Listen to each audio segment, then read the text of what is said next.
Hello and welcome to tonight's episode of Monsters and Mayhem. Tonight we'll be continuing on with part 2 of Inquest of the Holy City, one of our Christmas one-shots that we're doing over the December period while we're taking a break from the main story. If you haven't checked out part 1 yet, don't worry. The story will be recapped at the beginning of tonight's session. I was going to say don't feel like you're missing out on stuff, but, you're getting a hard recap there. There's plenty of fun still to be had with the original video. I will be starting off with a bit of a warning, as I did with the previous one. While this is a story that is sort of coated in a little bit of a Christmas theme, fundamentally this is a horror story tonight. So it does have some story elements that is intended to make people uncomfortable. So just as a forewarning, there are elements of body horror, madness, and harm to children that do occur through the story. But if you're okay with those from a storytelling sort of aspect, then you should be alright. So strap yourself in and get ready for tonight's episode of Monsters and Mayhem.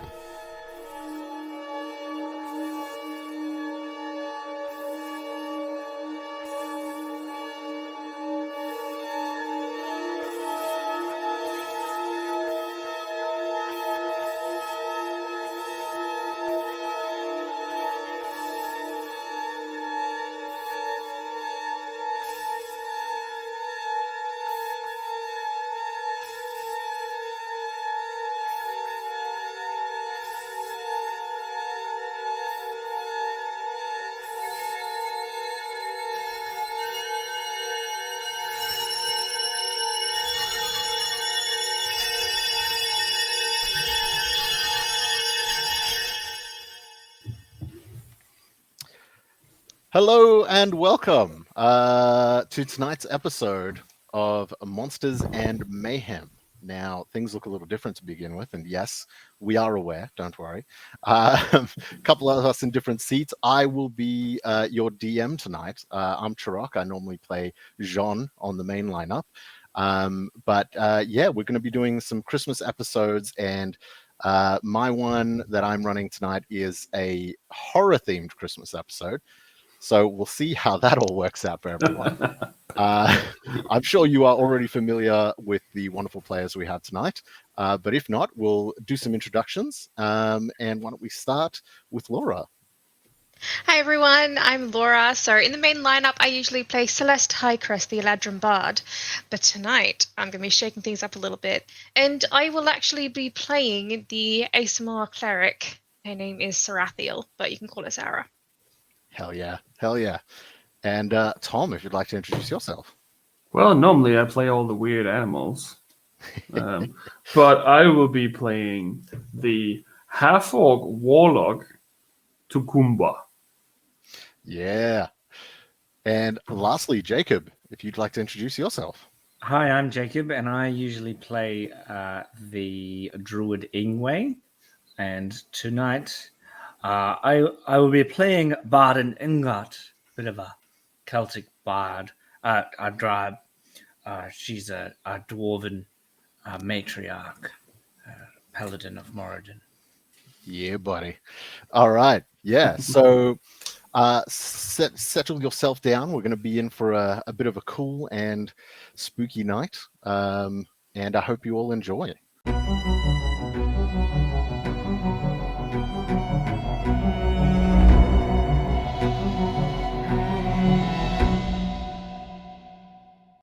As we return, welcome back, everyone. We're going to jump back into it. Obviously, something's changed. So we look a little different. What's going on there? Who's to tell? Maybe this is a different day. Maybe it's the same day and we all just ran off and got changed and judged up different ways this time. But either way, welcome back. A quick friendly reminder as well, now that we've returned. If you haven't yet, check out our Discord. In chat, you can put !Discord and it'll pop up with a link. You'll be able to jump on in there. We've got an awesome community. We all just chat about all all things D&D and all things just in general. We've got all sorts of different channels in there for all different sorts of conversations, memes and jokes, to serious chats, to just classic old Dungeons and Dragons, which is what most of us are here for. Or cat photos. Or cat photos. Yeah. There's always a place for that on the internet. But yeah, we're gonna dive back into it. And last we left off, our intrepid adventurers had found their way to the base of Icelong, a dangerous and ever shrouded in snow and a constant winter. It is a mountain that sits over in the peaks of North Romaro, the continent they currently reside. They were sent across by Bishop Castor Beowulf, who was head of the Platinum Ward of the city of Durenborough, which is the sort of like grand holy city of this world, in a task to find what had happened to some missing children, some children that had seemingly vanished or gone astray or been taken. The numbers had been growing, and it had been affecting places closer and closer to Durenborough. And finally, they decided enough was enough. This needs to be sorted, and they sent out a party. The party did not return, and so these three wonderful individuals have been put together to inquire as to what's happened to that party, as well as to what's happening with the children, and potentially save them. Upon arriving at the base of the mountain, we had the cabin that was there, and the little cabin that was found, and some mounds of snow that, upon interacting with, turns out there were little stone statues beneath of children, and an old woman with sort of a large glowing orangish yellow eye, rocking on a little rocking chair, who did not seem comfortable with them. And after a brief interaction, things went awry. A fight broke out, and after this woman was eventually blasted out the window of her upstairs floor of her cottage, she was eliminated, and the statues of the children that had come to life and attacked in this instance seemed to stop. We now jump back in as the party has moved inside the cabin, the last of the light cresting behind the mountain, and the moment the light left, they heard an echoed sort of like screech emerge from the caverns behind this cabin. And yeah, I believe we were at a point where you guys were thinking of whether you were going to rest or not, or whatever. Up to you guys. So I can just have a short rest. If you have a long rest, then I can keep guard. Oh, sure, laddies, If but that would work. we can also take turns and guard. We can do a normal 8 hours and have some watches. Right, but I only need You only need less. this one. Yeah. But you, I mean, you still need to sleep, right? Yes. I mean, eventually. Yes, I still need to sleep, but if I have multiple short rests, maybe that will work. Well, I mean, we can take turns, and we don't know how long we're gonna be on the next day. Did we notice what happened to the stone children? Last thing you'd seen is that they'd all sort of just stopped moving. They'd just frozen back to their statuesque forms before they'd seemingly animated. And they'd all just held their position outside. Before we go to sleep, I might try and have a conversation with one of the children. Maybe we should check the old lady first. I don't think we did that. I'll like look at. See if there's anything there that could maybe help with the children. Yeah. Yep. She's got like smashed. I mean, there are all sorts of things kind of littered around this place. Crates and bags, and I don't know. I think someone says something about there's being something upstairs. A little bit interesting. Tell you what, lassie. Why don't we split up? I'll just pop outside and bring one of the children to the door. I'll see. I think I'll find one that doesn't look like they're very dead, and I'll Yep. see if I can have a conversation with them. If you want to search and find anything of interest. Are we sure we don't want to maybe wait for like a... I was going to say rescue party, but I guess that's us, isn't it? I think we are the rescue party, yes. Right. I think if we check the old lady just now before it becomes night, there's a chance that no wolves or any other creature will take her body away. She's inside the house anyway, isn't she? That's where I killed her, right? She went out the window. Yeah. You Oh, we blast have to her, go she out went and out get the her. window. Yeah. Okay. Yeah, so I'll go outside and pick up an old lady, and I want to pick up... Roll a charisma check. Yeah. What the hell? Yeah, so I'll pick up the old lady and pick up, like, if I can see one of the... Firstly, if any of the dwarven children... Yeah. If any of the dwarven children look like... If there's a dwarf child with, like, a cracked head, like, you describe them in various states Yes. of, like, damage. Most of them seem pretty put together. There was only a few that seemed to have a decent amount of damage. But yeah, there's definitely a dwarf child that's in good nick. Yeah, okay, so I will take both of... Throw the woman over my... Kind of drag her, like, over my shoulder and cradle the dwarf child like a rugby ball. Yeah. Um, Easy enough to do. inside. You go, you unlatch the doors, grab them, bring them in, close back up behind you, place them down. There's downstairs. There's sort of like 3 chairs, which you can choose to either lay them in or sit in yourself, whatever you So want. I'll dump the old lady kind of unceremoniously. Yep. In front at the feet of. What were your name? What was the name? Kumba. Tukumba. Yes. Tukumba and My name is Laurel. Sarathiel, but you can just call me Sarah. Sarah. Yeah, so I'll just dump the body unceremoniously and then Yep. kind of take a chair myself and cradle the child. Yeah. I do want to... I will act kind of simultaneously, but me as a player, I think I would like to know if there's something that's going on with the woman before I do my before bed stuff. Okay. Yeah. Absolutely. Check her through. Yeah. Check through her belongings type thing, or Yeah. investigation checks. That is a 17. Okay. And are you checking primarily through what's on her or in the house in general? I'm just checking her. Just checking her at the moment. Just Okay. checking her body. That's what I was going to do. So going over her, you find she is very simple in what she's got on her. She's got sort of like a dress. She had like a long sort of headscarf type thing, which she seemingly took off, which she used to hide the snake-like appendages that seem to grow from the top of her head. But otherwise, she's pretty much just wearing a set of common clothes with a bit of fur lining inside. And that's it. She has damn near nothing else on her. What about her eye? It doesn't look like a normal eye. That's just really weird now. Or is it like a thing that's been popped in there? Make an Arcana check. Oh, fuck's sake. Oh, that's not too bad. 22. Okay. Jesus. You do recall that amongst the fights, she mentioned she was gifted the eye Yes. from Baba Yaga. And upon looking at it, you can see that this does not look like a normal eye. This definitely does not look like her eye that was changed.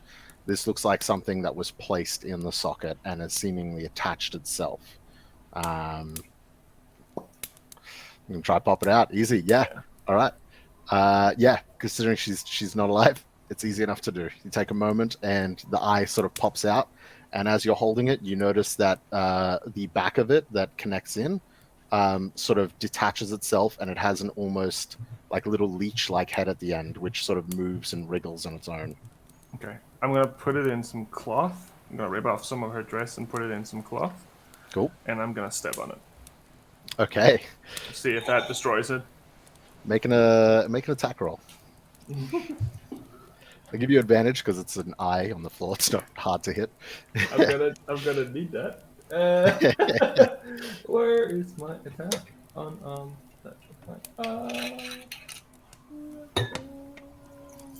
15. Okay. That's a hit. That's definitely a hit. However, I will say, as you sort of press down on it, you realize with the pressure that you're about to put on it and your arcane check before, you realize that this is magical. Okay. And this is very powerful magic. This may be very difficult to destroy.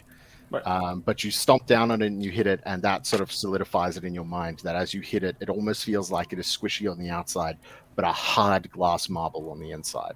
Right. Okay. Cool. That kind of was what I wanted to check. Yeah. I'll fold it up and I'll put it in my pocket. That definitely will never touch anything else in my life again. Good to know. That is You have gross. the Eye of Baba Yaga. Awesome. And Jacob, you were going to do something with the child, correct? Is Laura going to search the room first? Yeah. Did you want to check out the room? So what I was going to do, I was going to sit downstairs while all this is going on and ritual cast detect magic, and then then search through the stuff in the room. Easy. So yeah, while you see Takumba sort of pulling out the eye and that, you're trying to focus on your magic, and as it kicks off, you see Takumba putting it in the pocket, and you notice an incredibly bright aura of magic glowing from that. Make an investigation check. This will be quite good, I hope. And now I say that, I'm going to roll like absolute dog shite. That fucking coffin is creepy. Right, investigation. What no, that's pretty good. What's that? 18 plus 4, 22. Okay. You search around and there's all sorts of knickknacks. There's you notice there's some playing cards sitting on the table opposite the fireplace. There's a fox's head mounted on the wall and a wolf sort of pelt laid up across the ground. You don't notice anything particular glowing from downstairs. Even sort of creaking open the door that sits behind one of the chairs and seeing the room, which the old woman used to sleep in, where you see a little cot in the one corner and some candles and the likes in the other. You make your way around and sort of creep upstairs carefully. And while looking through, while you find all sorts of crazy knickknacks, to your surprise, considering the situation, you don't find anything magical. Nothing of magic catches your eye. Checking any drawers, even peeking open into some of the crates and that sort of a thing. Nothing magical, unfortunately. Yeah. Right, yeah, so she'll just... she won't take anything, but she will just... And I think that while she's doing it as well, she might just kind of find, if she can, just like a blanket or something that doesn't smell too bad, and kind of make like a little nest near the hearth of the fire that she'll crawl into later. While she's going through stuff, she finds like a pillow. She'll be like, "Oh, I'll take this," like dust it out and then lay it down. Perfect. Yeah, easy enough to do. Put it all together. But it's bizarre, considering everything that's gone on and the power that radiated from her eye. Nothing else radiating magic. All sorts of knickknacks. If you wanted to grab some knickknacks, there's like books and a ukulele type thing. There's coins scattered across the ground upstairs. There's an old skull. There's a old oil lamp. All sorts of things like that. But yeah. Sweet. As we cut across to Jacob with Barden, what would you like to do? So Barden is going to sit. Like, is there a rocking chair in the room? Not in the room. There was a rocking chair outside, which unfortunately isn't depicted on the battle map here. But yeah, there was a little thin little board with a rocking chair. So I would have let's just roll back to me dragging all the people. I would have dragged the rocking chair in, and be sitting. So the reason why I kind of wanted other people to do, because Barden kind of would have just been mulling like grandmothers do, and watching what Takumba and Sarathiel were doing. Also, I would cast Detect Magic, so I would have a sense of... obviously not upstairs, that she didn't find anything. But as she comes back down the stairs, recognizing that she'd cast Detect Magic, I would say, oddly unmagical. Was there anything upstairs? No, not that I saw really. It's a bit strange, isn't it? Someone that was that powerful, not really collecting anything else that's powerful. I mean, except for whatever it was that Tacoma The put in his eye. pocket. Yeah, unless there is a secret passageway somewhere.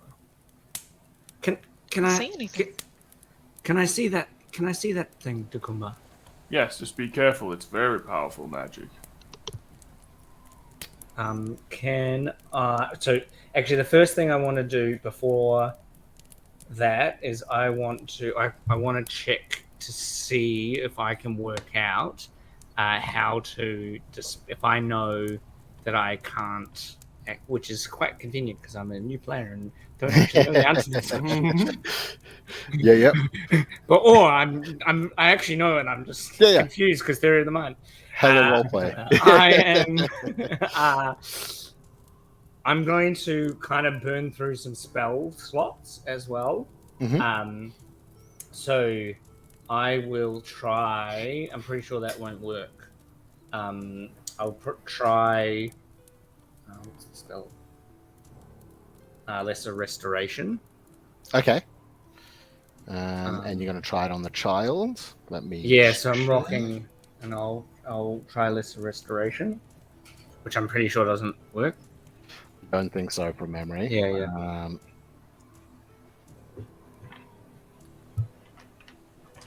But I want to burn that spell slot to aid my Arcana check.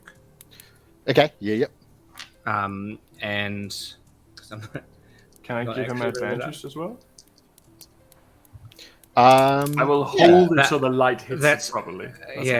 That's what I'm trying. That's what I'm trying to do with burning the Revivify spell slot. Is give myself advantage to do the spell slowly. But you're putting Revivify onto the child, right? Yeah. Okay. Not Revivify. Lesser Restoration. Lesser Restoration. Okay. Cool. I'll definitely. I'm sorry. I've got 3 spells. I'll Revivify if it works. Okay. Because they might die. Yeah. So I have the capacity to Revivify if they like. Because I think Dispel Magic is my next thing, and I think it might work. So you go and you focus for a moment, and I rolled a 12 on Arcana. Okay. Your eyes shut, and you focus, and you put all the energy into the palm of your hand as you place it across the chest of this child. And as the energy surges out, almost like a pulse that ripples across their body, the magic dissipates and nothing seems to happen. Yeah, and do I get a sense that it's because Revivify doesn't work? Correct. Yeah. Okay, so then can I try? Actually, I want to try Dispel Magic after I've had that conversation about interesting in the room.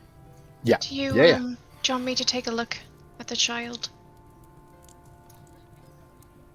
You will gather from body language that is not. She probably wouldn't say anything, but it'd be really clear that the answer is no. Okay. Until I've dispelled. Yeah. Okay. So you're putting Dispel on the child as well, Dispel Magic? Yeah. You focus and you begin to think about the arcane nature that you believe this could potentially have to it. Maybe it was not a natural curse or unnatural curse as it may. And again, you focus and you push the energy through and you feel the sense of magic nearby sort of disperse for a moment. And the figure remains unchanged. Interesting. What level did you get on? Because you didn't get me to roll. So that's a thing, right? So I'm picking up on the right kind of sense of.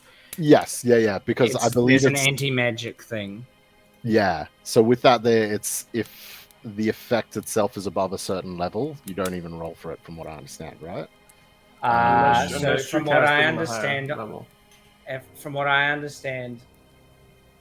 me make sure. If it's above 3rd level, if it's 3rd level or over, I don't roll. It just works.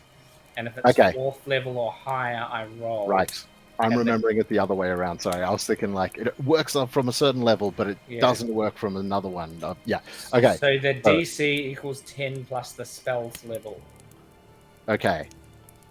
10 plus the spell's level. Let me pull up the character. And it's thing. just a straight roll, and then that's the. I mean, you're the DM, so you can say whatever. Yeah. So it I'm depends just on checking which level you cast it on.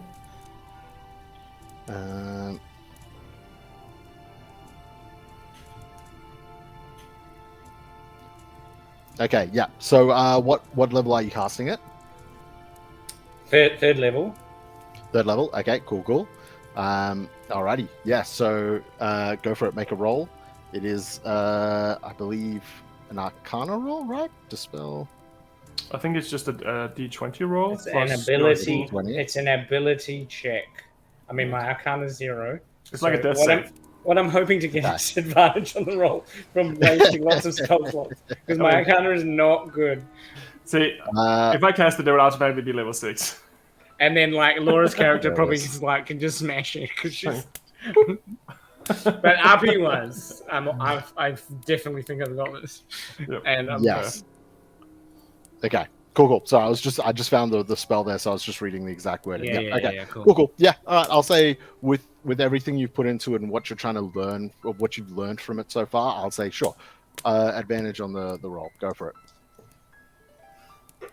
It's a 12. It's a 12. Unfortunately, as described, the Yeah, magic, you feel it sort of remove itself from the area directly in front of you before sort of reweaving itself back together around you. The weave that is ever permanent in the air. Does it look like it could work if it was powerful? More powerful than that? Make an Arcana check. I don't even know if he would know that. We don't even see that, do we? Can I just ask? You know how before we said before I asked for that eye? Yeah. Can I just respond to it failing at that moment and ask for you to give me the eye? Sure. And then I'll try and like really smash the eye. Okay. Go for it. I had an 8. An 8. Okay. You're not sure. Based on what you saw, you felt the magic removed from the area. You as well, being a spellcaster, you sort of feel the weave interwoven throughout. But you weren't sure if it dispelled from the child itself or simply just the area around them. Right. It's difficult to say. Whatever this is, it's strong. But do you think that this would work? Despelling it. Is that what you're trying?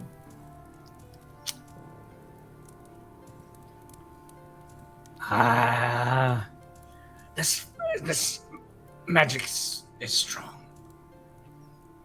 Is there a reaction? Like, so I'm gonna just like grab the thing and put it on maybe like a hard fireplace, and then pull out my axe and just like go to town with like add smite damage and stuff to like. Okay. One of those cartoons where he hits it and then. I'm thinking like Gimli in the One Ring, like. Yeah. For the willing for purpose my of axe to brevity, break. you start going at it, and every time it pops off, you grab it, realign it, and you swing at it. After a while, you realize that whatever this is, it is strong magic as you'd already known, but you're beginning to believe that this could be as powerful as an artifact. Yeah. This may be something that is like as the thoughts start going through you, it's like, who is Baba Yaga? Baba Yaga's sort of the great hag. She's the original hag. She's arguably up there with some of the lesser gods in power.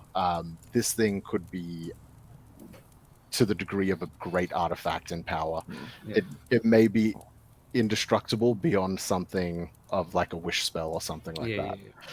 Yeah. Well, we must keep it safe at least until we figure this out. So no one else can use it, at least.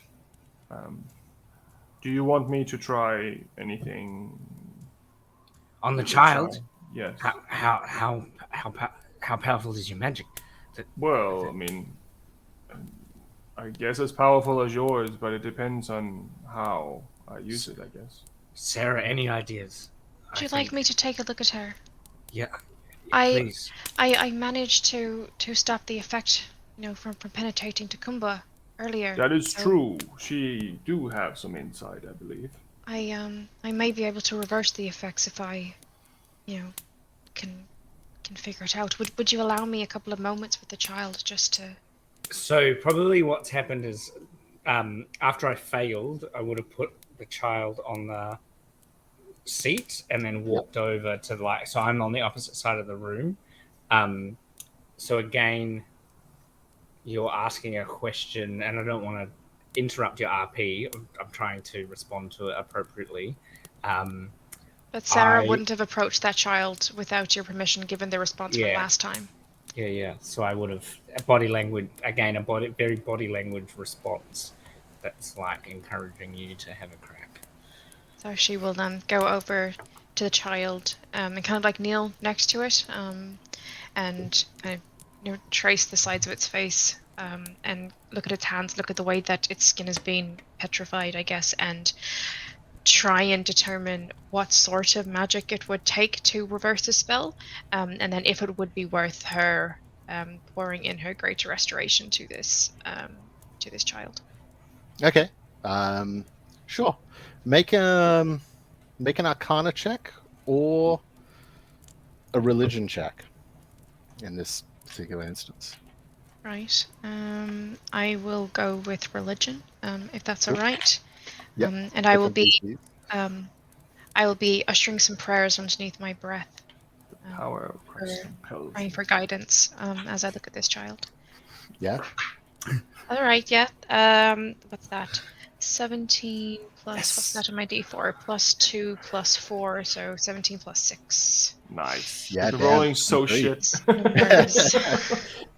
Okay. Numbers. So as you begin to sort of focus on the child and your thoughts go to the magics, to the arcane, and that sort of thing, and you begin to think about the nature of someone being petrified and that sort of thing, and your god being a god of sleep and rest and dreams, petrification can almost be seen as it is something which sort of holds someone in stasis as kind of a mode of rest. And so you begin to think of it from that sort of point of view, and you think, well, anyone who is sort of put into an impermanent rest is able to be woken.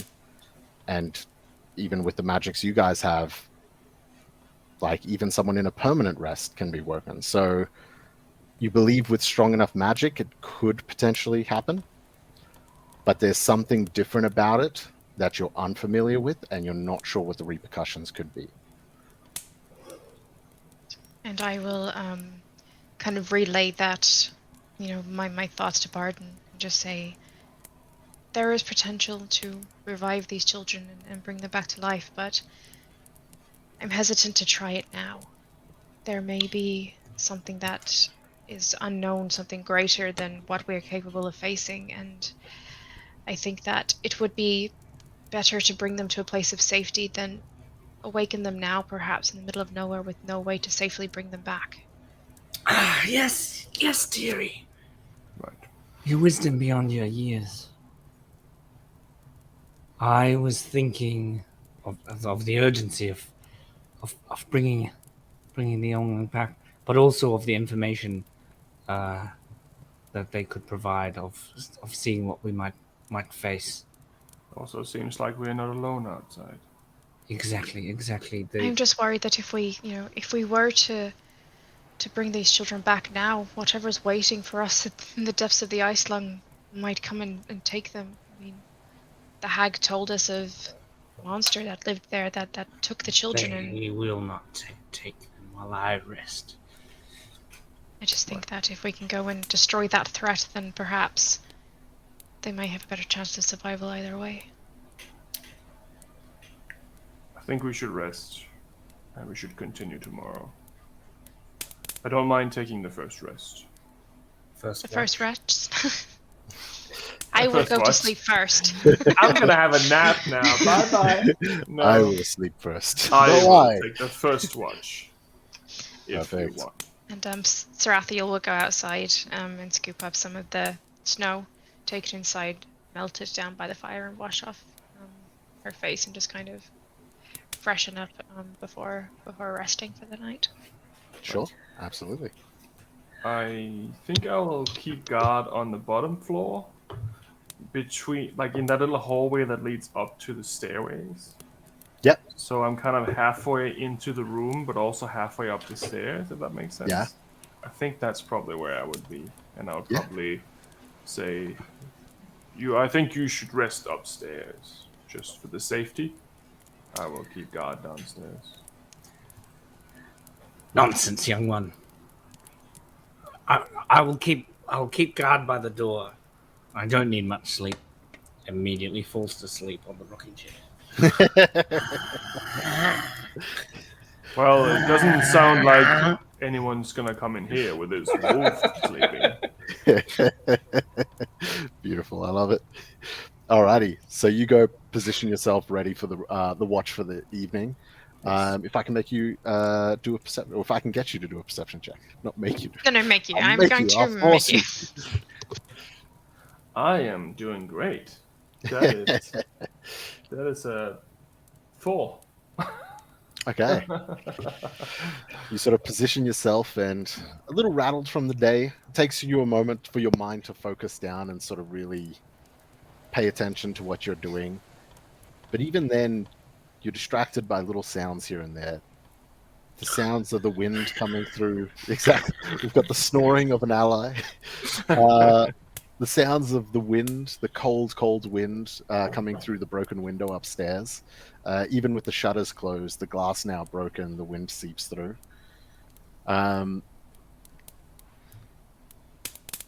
You sort of like sit there through most of the night, and outside of the weather and what's going on outside, you find it very difficult to remain focused.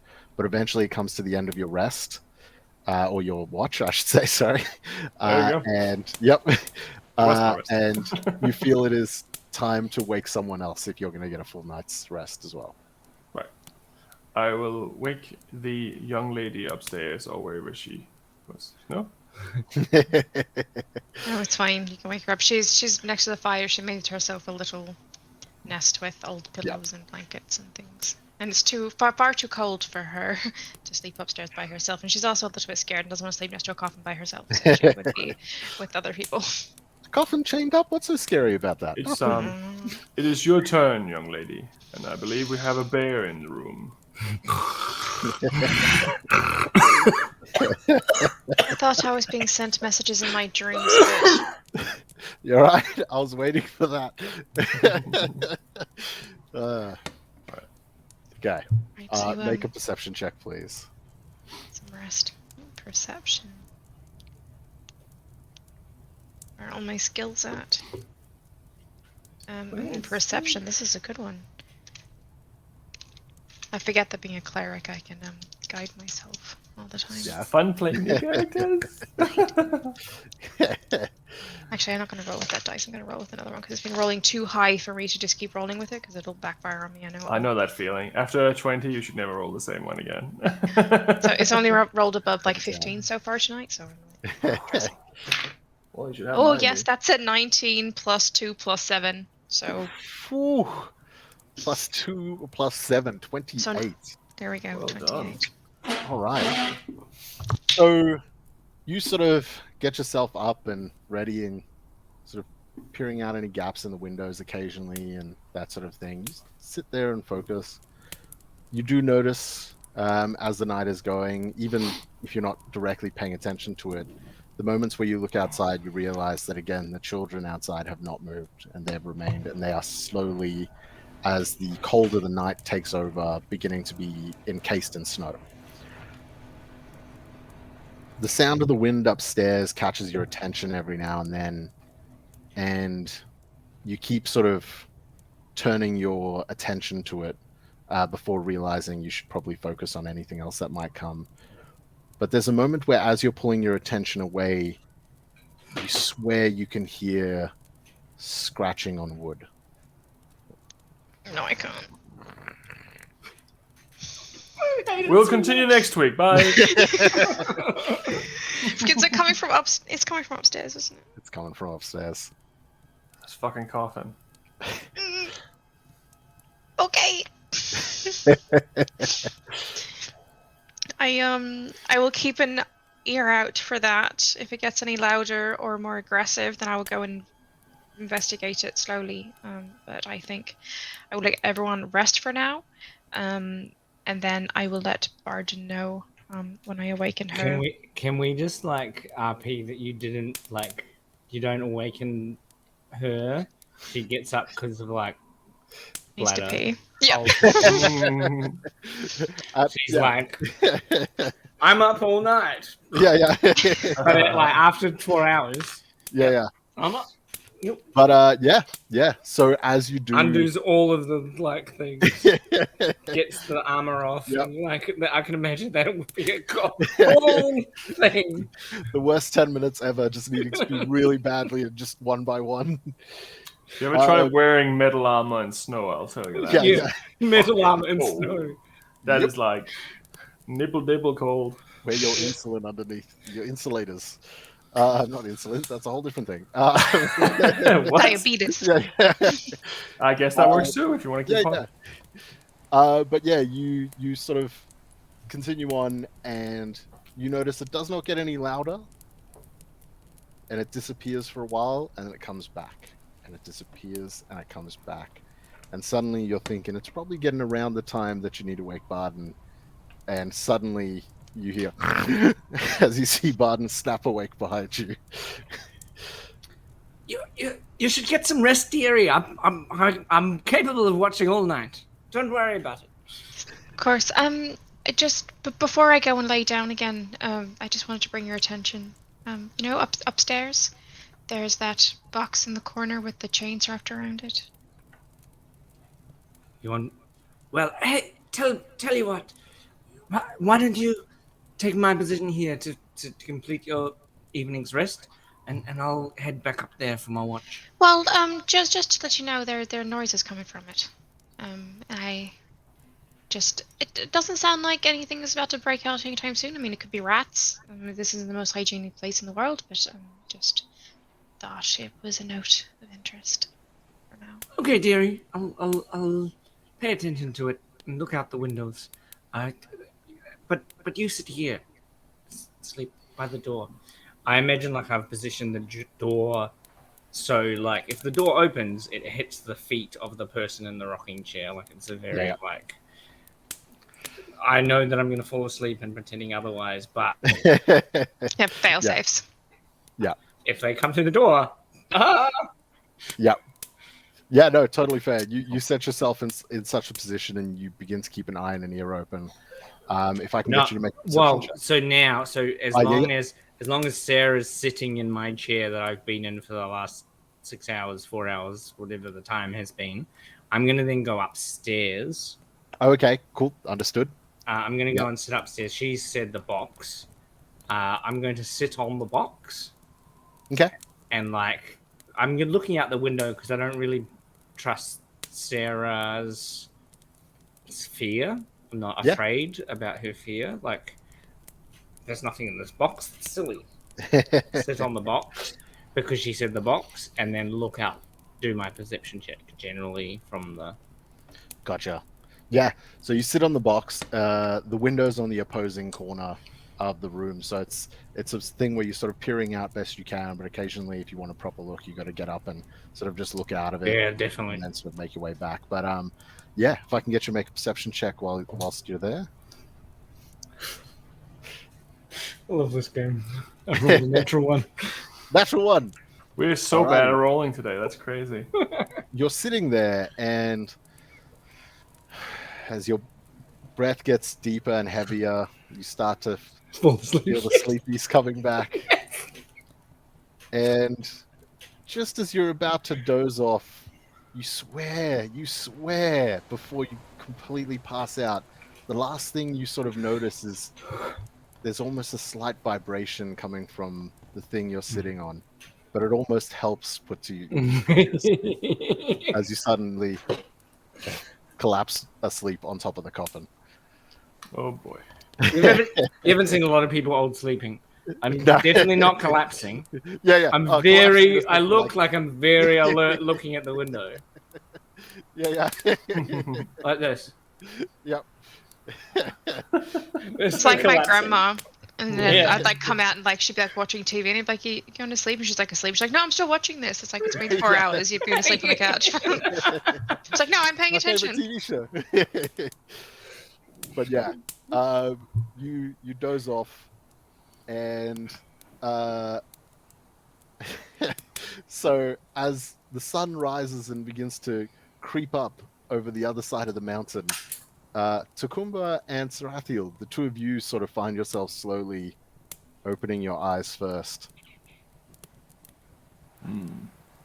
And you notice you weren't woken by Barden, but perhaps you just woke up before they believe they've finished their rest.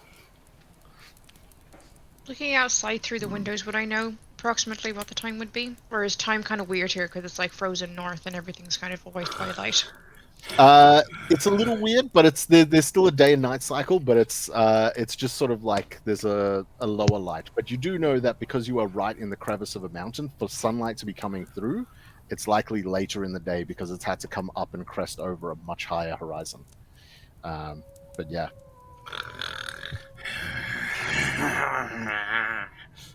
No, I think Barden's fallen asleep upstairs. Sounds like our watch hasn't been very watchful. Well, at least we weren't, attacked during the night or anything. Small graces. Maybe we should give them a lesson upstairs. Well, no, we don't need to, teach her any lessons or anything. We're here together, and she's done her best. Well, she could have gotten us killed, really. Look, it's fine. We didn't get killed. Water under the bridge. All right. You're a better person than I am. I try very hard every single day.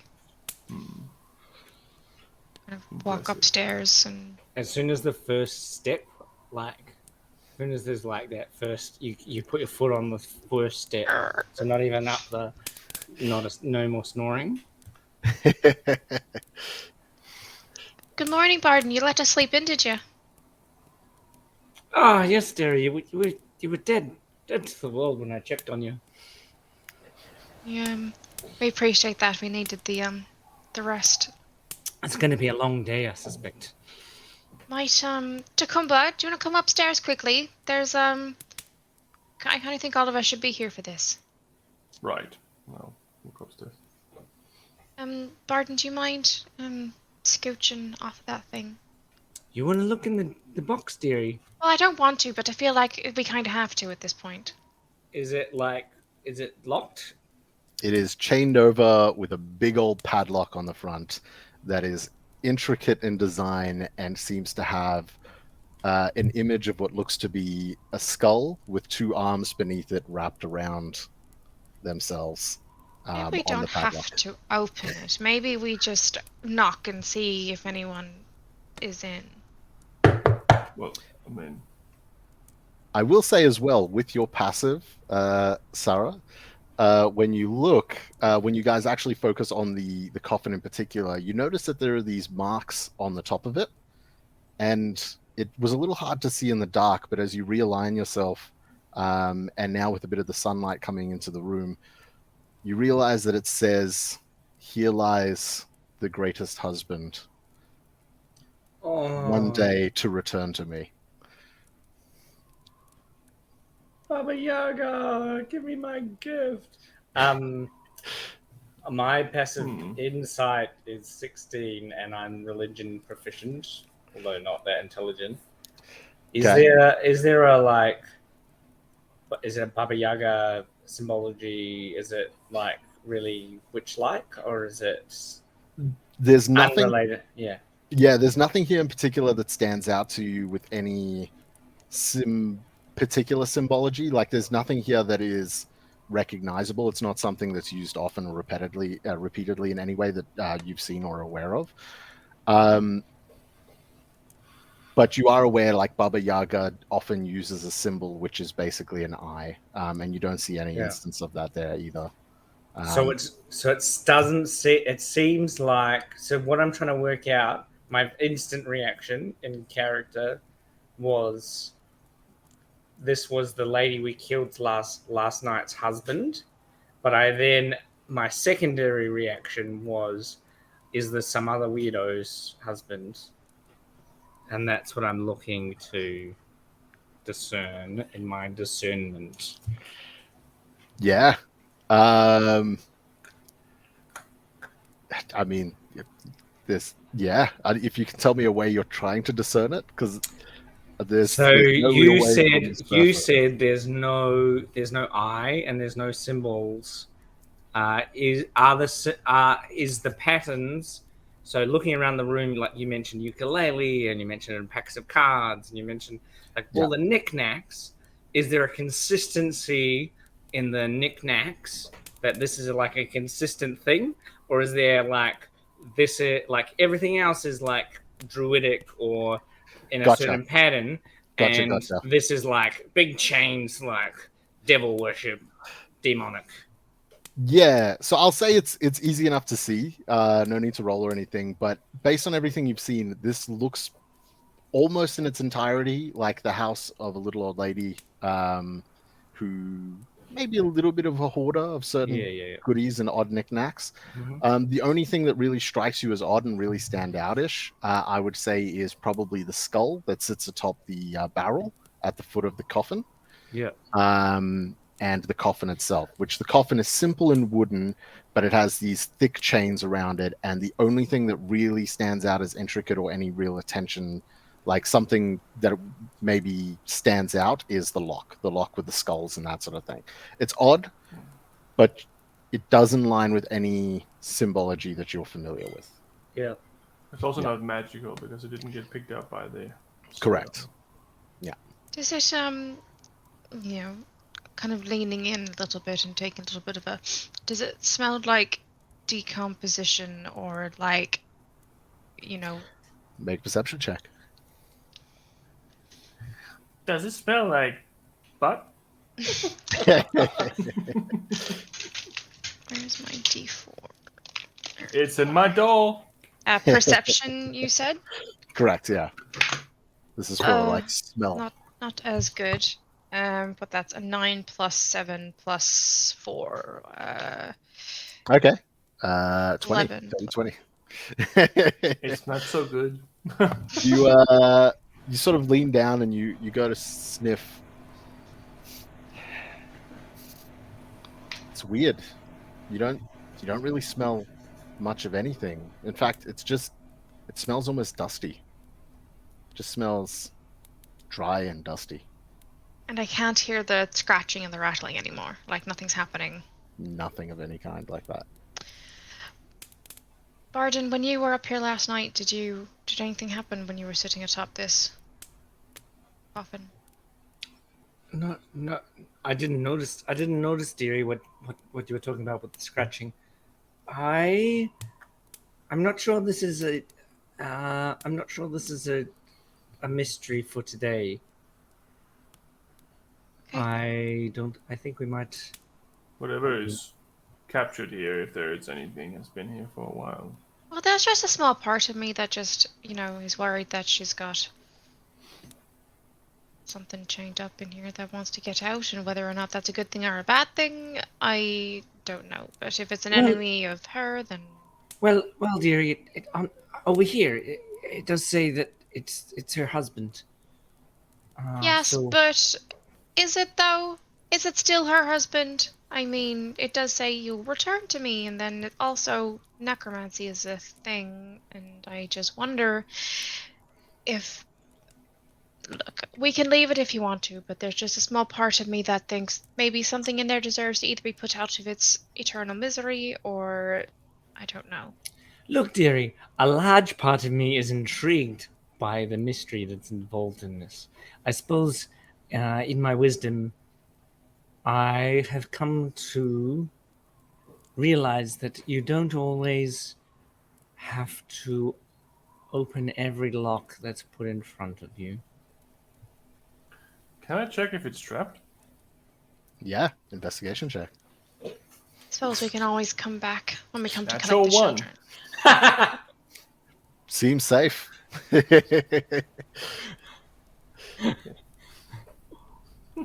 can always come back when we come to collect the children. perhaps. But you're right. Our task is to go to the depths of the ice lung and find these children that have been taken and put a stop to it. So the sun has risen. What a wise decision you've made, dearie. Takumpa, do you agree with our leader? I believe we have an accord, yes. This is another day's mystery. Okay. All right. Well, she's like really uncomfortable with the thought of just leaving this thing here, but she will. All right. Well, The lock is not magical. It's not seemed to be trapped. It seems to be a coffin. Yes, I know it seems to be a coffin, but the thing is that there's something in there trying. Look, it's fine, okay? Maybe it was just trying to make sure no one else went into the coffin. By scratching, trying to get out. It might be a rat. That's Did what you I hear thought. scratching from the coffin? From inside the... Did you come up and check on your watch? I have pretty good spatial awareness. You think the scratching came... Is there scratching on the outside of the coffin? Not that you can see. I'll say you guys have spent enough time in front of it that, yeah. We're all standing there just looking down at it, just like... Imagine it's like three people who've just worked on like a piece of furniture and they're all just staring at it like proudly type thing, like that sort of standard. I've just been coffin. moving someone's house today. Definitely lots of those moments. Like, yep. How do we put these things in this truck? Yep. Well, very much that time. If you truly want to, I can open it. I mean, any of us could open it. Well, axe. I can do it from a distance. I think we should. I think it was very wise advice. I think Sarah's had very wise advice. Look, we don't have to open it potentially. I could try something. See if it worked. Right. And I'm going to cast Speak with Dead. Okay. Without seeing. On the skull! There is a skull! On the skull itself, on the little thing? Oh, I was going to do it to the... Inside the coffin. I was going to do it inside the coffin. Yeah. Because it needs to be a corpse, not a skeleton. It has to be a corpse. Isn't this a skull? I think it says corpse. You grant the semblance of life and intelligence to a corpse of your choice within range, allowing it to answer any questions that you pose. The corpse must still have a mouth and can't be undead. Okay.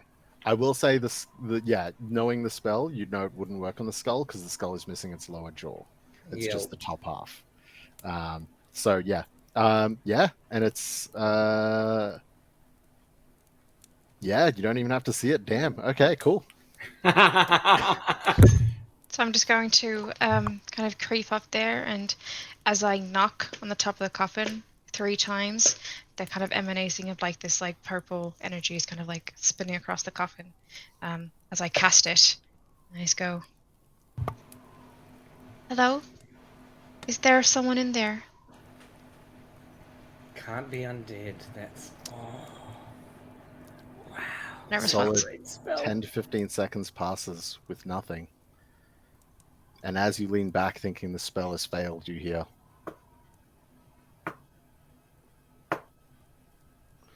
Responding to the knocking, not the spell. "What is it you seek?"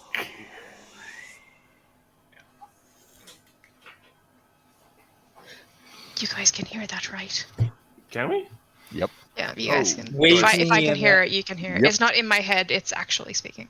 The spell speaks out loud. Oh, okay.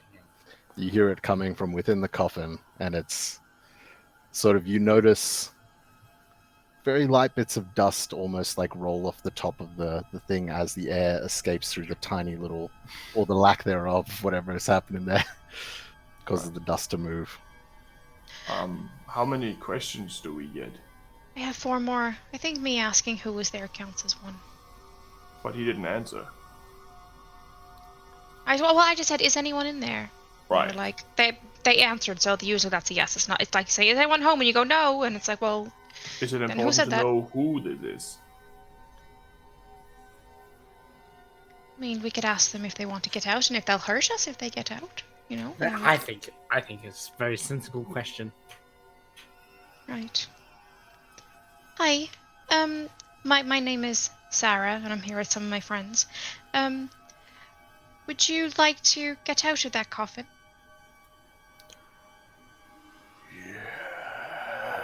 Yes. Brilliant. One other small aside. Would you also potentially hurt us if we were to let you out? No. You don't have to tell the truth. I can't see them, so it's not like I can roll inside. I can't. There's nothing to like. Okay. That was an You can try in-character to reaction. from To the From the ghastly whispers Yeah. coming from through the It's probably a slats of high wood. DC, but you know. Maybe ask who this person is and what he knows about the creature in the cave. Important questions.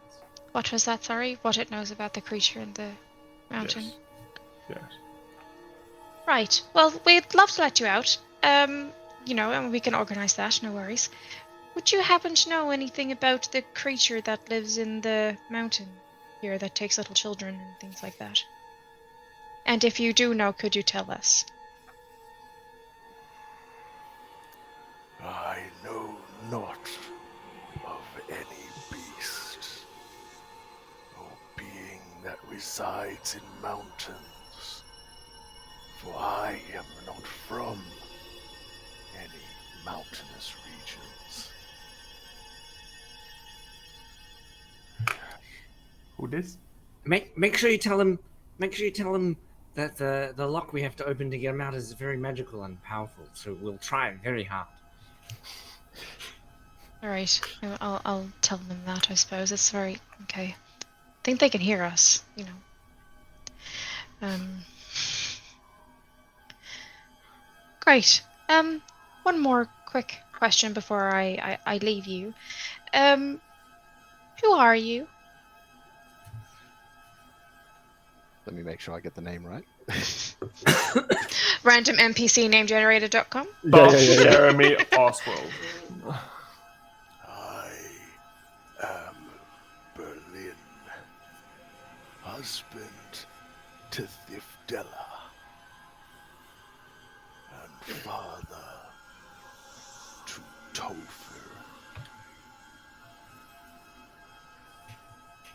That's it. That's my 5. I think that's my 5 questions. Right. Bye. Okay, bye. Okay, see you later. Father to Tophia? Topher. Topher. Like gopher, but with a T. Yeah. I feel like I've heard this name before. Probably. It's I'm familiar with it from somewhere, and I was trying to remember. I think it's a Avatar Last Airbender name. I was thinking of Tolfdia from Skyrim. Never played it, so now go nuts in the comments. I've heard this before. All right. So Topher, the husband and the father, and I mean, no, his name wasn't Topher. His name was Berlin. Sorry, I'm you know, it's disturbing sometimes speaking to the dead. Okay, Berlin, are you still talking to us? I await your final question. Oh, there's Don't- one more question. Wasn't that all of them? Well, the first one we'll say was to instigate the spell.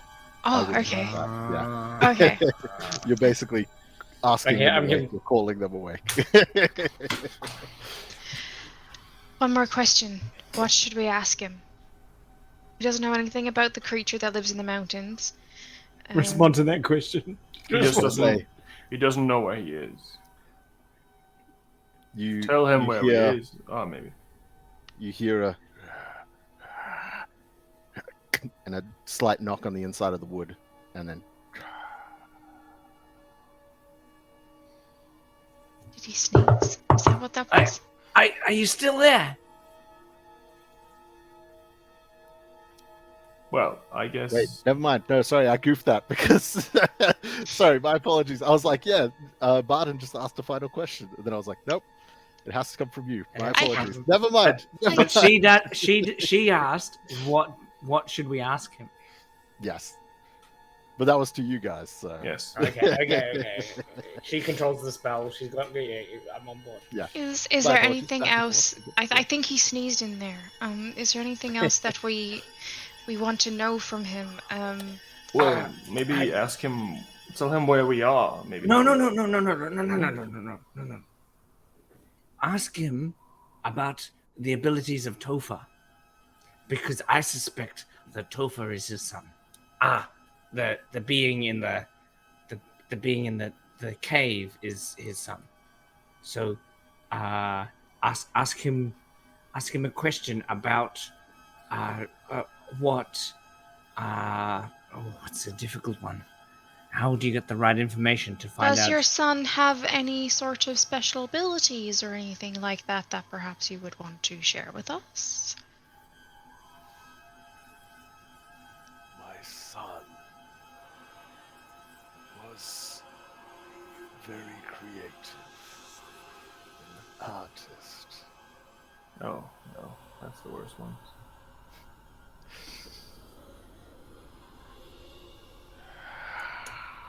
That's it. So should we let you out? What? We already asked that question and he said yes. He wants to get out and that he won't hurt us. He won't hurt us if we let him out. Does he continue to respond beyond the spell? Button is very aware of the spell. It doesn't have the ability to cast it, but is like into the necromancy stuff. Yeah. So is checking.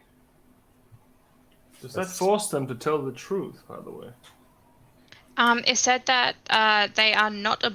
What does it say?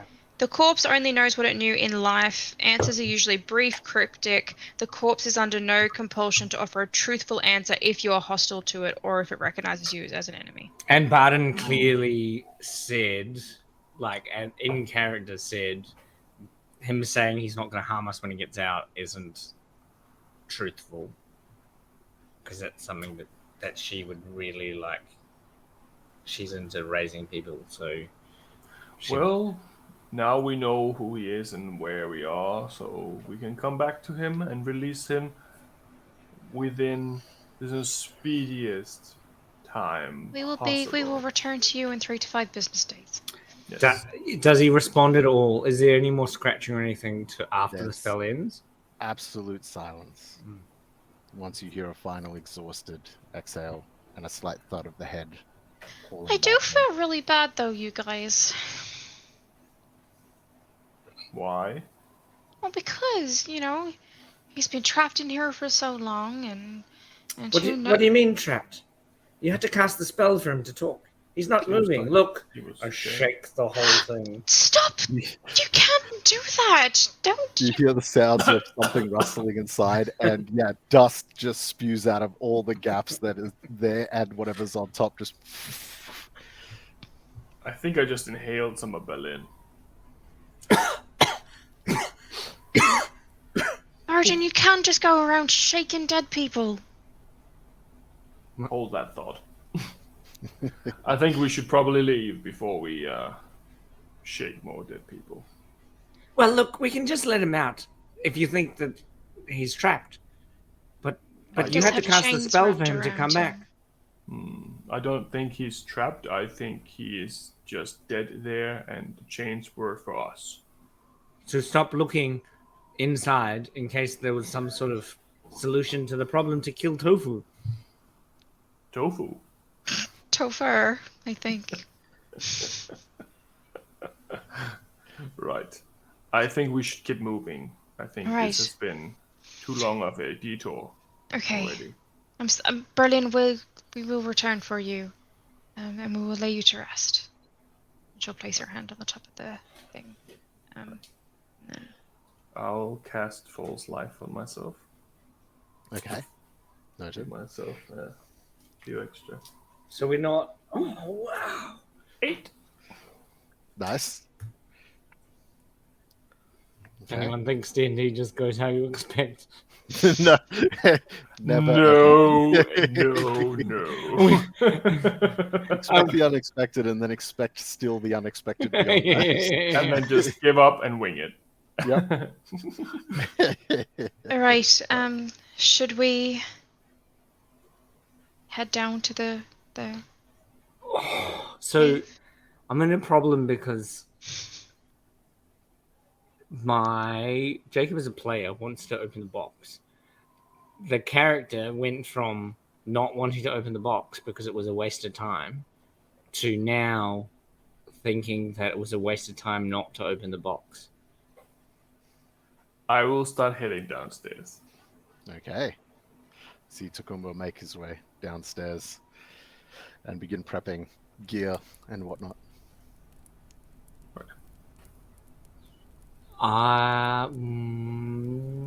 Sarah would stay up with you if she saw you hesitating.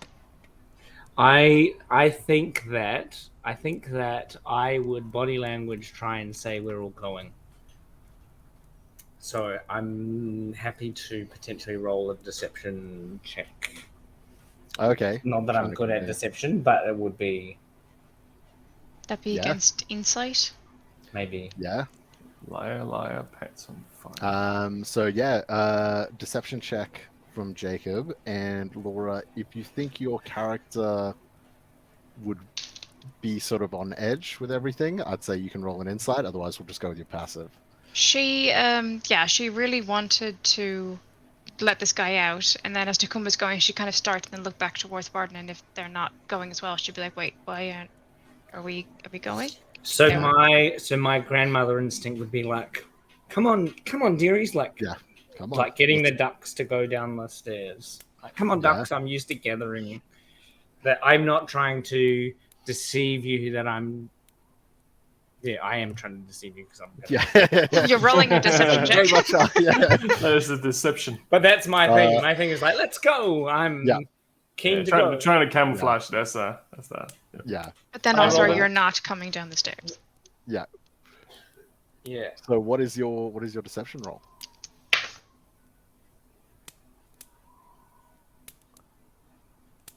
Let's find out.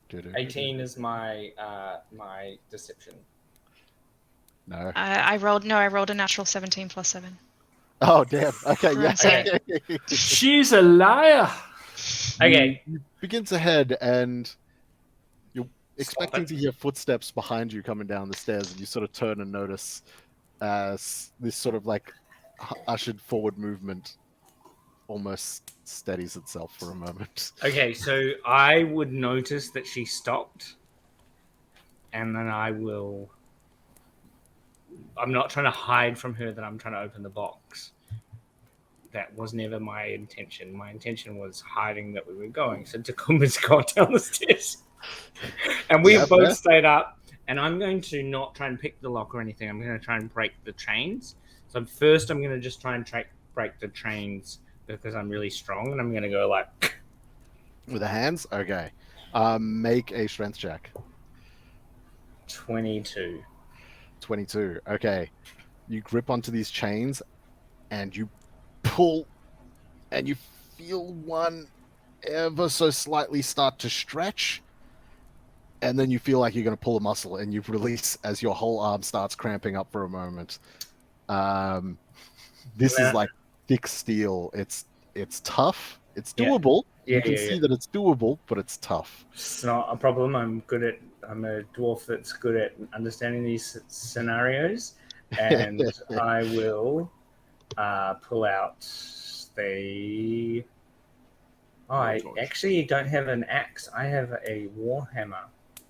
There you go. I thought it was the hammer, but I was yeah. I'm probably misremembering. No, I've definitely misremembered. I've come into this game after the break. I came back. Yeah. Flustered. 10 minutes later, suddenly everything. Forgot my coming. I'm actually going to cook it. Like, I've got cooking utensils, so I'm going to pull out like 20 minutes later. No, I'm going to use my hammer but I know that it needs to like. So I am happy to destroy my cooking utensils to use my hammer for this to make sense. So I'm gonna like put. I'm just gonna be like, and then notice that one that was like, this is possible, and then like put 2 knives in, and then smack it with my hammer. Try hit it with the thing. Okay, I'll say make so make confused. another roll with advantage. It's like, oh yeah, I'll destroy my cooking utensils, like with the frying pan. Yeah. And just downstairs, like, what is going on up there? Yeah. Don't mind us to come, but just keep walking. We'll be down in a second. Could have just opened it. Yeah. Takuma's competent to do it. Yeah. We sent the one that could do it away. I was just gonna Eldritch Blast it 3 times. Oh yeah, we can just and that's all will end up happening. So 18. 18 total. Okay, I'll say with the leverage of the gear that you're using plus the fact that you'd already weakened it by pulling it, you go to that same chain link and you go at it and you put your first knife in there and you hit it and you notice that the knife completely bends out of whack, but you notice that it does split part of the chain, and so you grab another and you place it in and you attempt again and you miss the first swing, not quite getting it on that fine point. You ready yourself and poof, and at that point you hear ping as you see the chain snap open and pull itself into a U shape. So if there's no, so seeing as that Sagan, actually I'm not paying attention at all to what she's doing, apart from that she's there, which is comforting, because if she was right and there's a zombie about to jump out at me, then she's there. So I'm probably more confident actually that she figured out my deception check, and I'm just gonna like open the box and look inside. And I'm also actually, like, while I'm doing this, going to cast Detect Magic again, because I think there might be something magical inside. The reason why I'm opening the box is potentially, I genuinely believe the dude's dead, was always dead, didn't hear any scratching, think Sarah's crazy. Just really pantomiming. But also from the power that's going on, I think potentially there's something inside. So I'm just like, have a peek. You, which Takumba, you definitely hear it when the hits happen to pop it open, and you sort of pull the link off and you throw aside the chains, slide the part at the top off, and you open the coffin. And as you do so, immediately there's a big plume of dust that throws up into the air and backwards against the wall. And as you sort of swing your hand, clearing the smoke, so to speak, you look down and you see the barely there remains of a human. You see what looks to be anything from about halfway up the bicep downward is completely gone. You see only dust laying at the bottom of the coffin. A lot of the thinner and smaller bones have eroded and completely just faded. The spine, especially towards the center and whatever was underneath the gut, is mostly gone, and it is disconnected from the lower half of the body, where you see the frail, barely there remains of the hips and the sort of the femurs, and you see what looks to be like an incredibly dehydrated, near skeletal sort of face and upper body. Most of the chest cavity has collapsed in on itself and eroded. And does the erosion look like there's some sort of spell that's been cast that slowly eroded the bones? Or does it look like before he died, he was smashed up? It looks like this is a combination between... Actually, make a medicine check.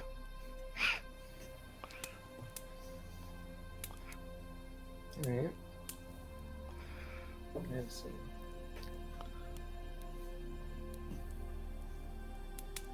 I don't know where medicine is. Oh, yeah. Yeah. 15. Okay. It looks like a combination between sort of natural decomposition in an incredibly dry environment. Yeah. And the the place in which this body was stored being moved around a lot, and the body just taking damage from years of being moved. Yeah. But you suspect, looking at this thing, this body is hundreds, if not into the early thousands of years old. Because bones, like, usually stuff disintegrates, but bones don't. So you're saying like, my sense is like, bones don't do that. Wait a second. They would if it was like a really, really long time. Yeah, this is a very, very long time, dry environment, and on top of that, this body was not properly looked after. It has been beaten around. There's cracks in the skull, and Wow. Just one point of interest, I'd like to have a quick look and see if there are any scratch marks from inside the coffin. on the underside of the coffin lid, you see plenty of scratch marks. You see some that look like finger marks that are old, and you see the newer, fresher scratch marks just look like a tiny little stick or a stub, potentially from what's left of the arm coming up and trying to scratch against it. Oh, that is horrific. Oh. Even worse than that, above the face, you see what look to be teeth marks, as you notice the teeth are ground down to about halfway. Oh, that's the dust. The dust we've all been breathing in is like their bones grinding together. Yeah, I mean, after seeing that, perhaps you realize that maybe they've literally ground some of their bones to dust from scratching. Cool. I wonder what everyone else is doing. I feel good as what's ahead upstairs, just like, ah. Right. So maybe he can't walk out of here. But no item, no magic Nothing items, of magic.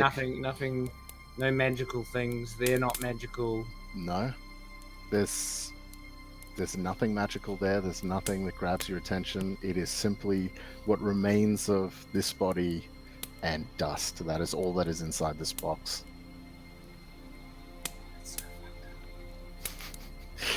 Sorry, Laura, I interrupted.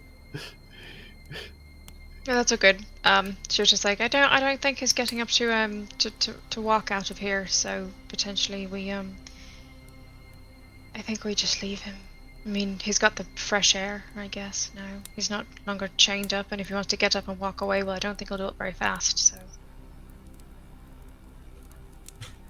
Well, I do like following one like you.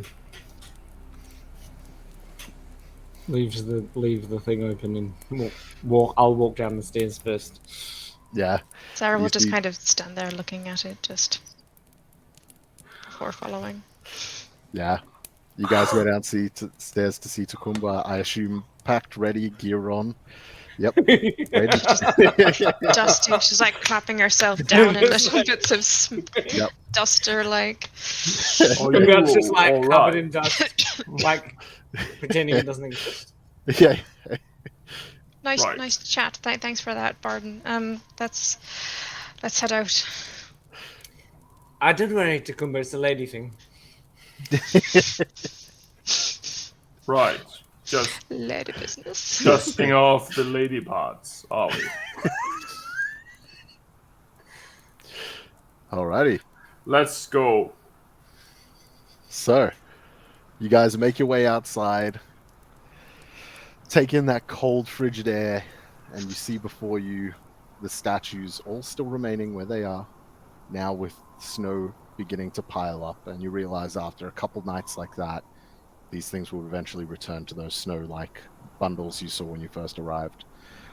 You turn your head and you see the entrance to a cavern behind the cavern behind the cabin. Say that 10 times fast. Yeah, exactly. Some sort of 30, 40 feet back. Actually, probably a little further than that, sorry, about 60 to 80 feet back. It stands about 10 feet wide, and you see as the cavern continues down into an immediate darkness. Yeah.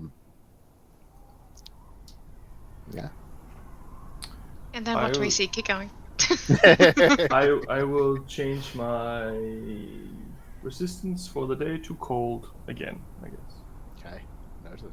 Just Actually, I will say, with Sarathiel's passive, you do notice what looks to be little marks in the snow making their way towards the cavern.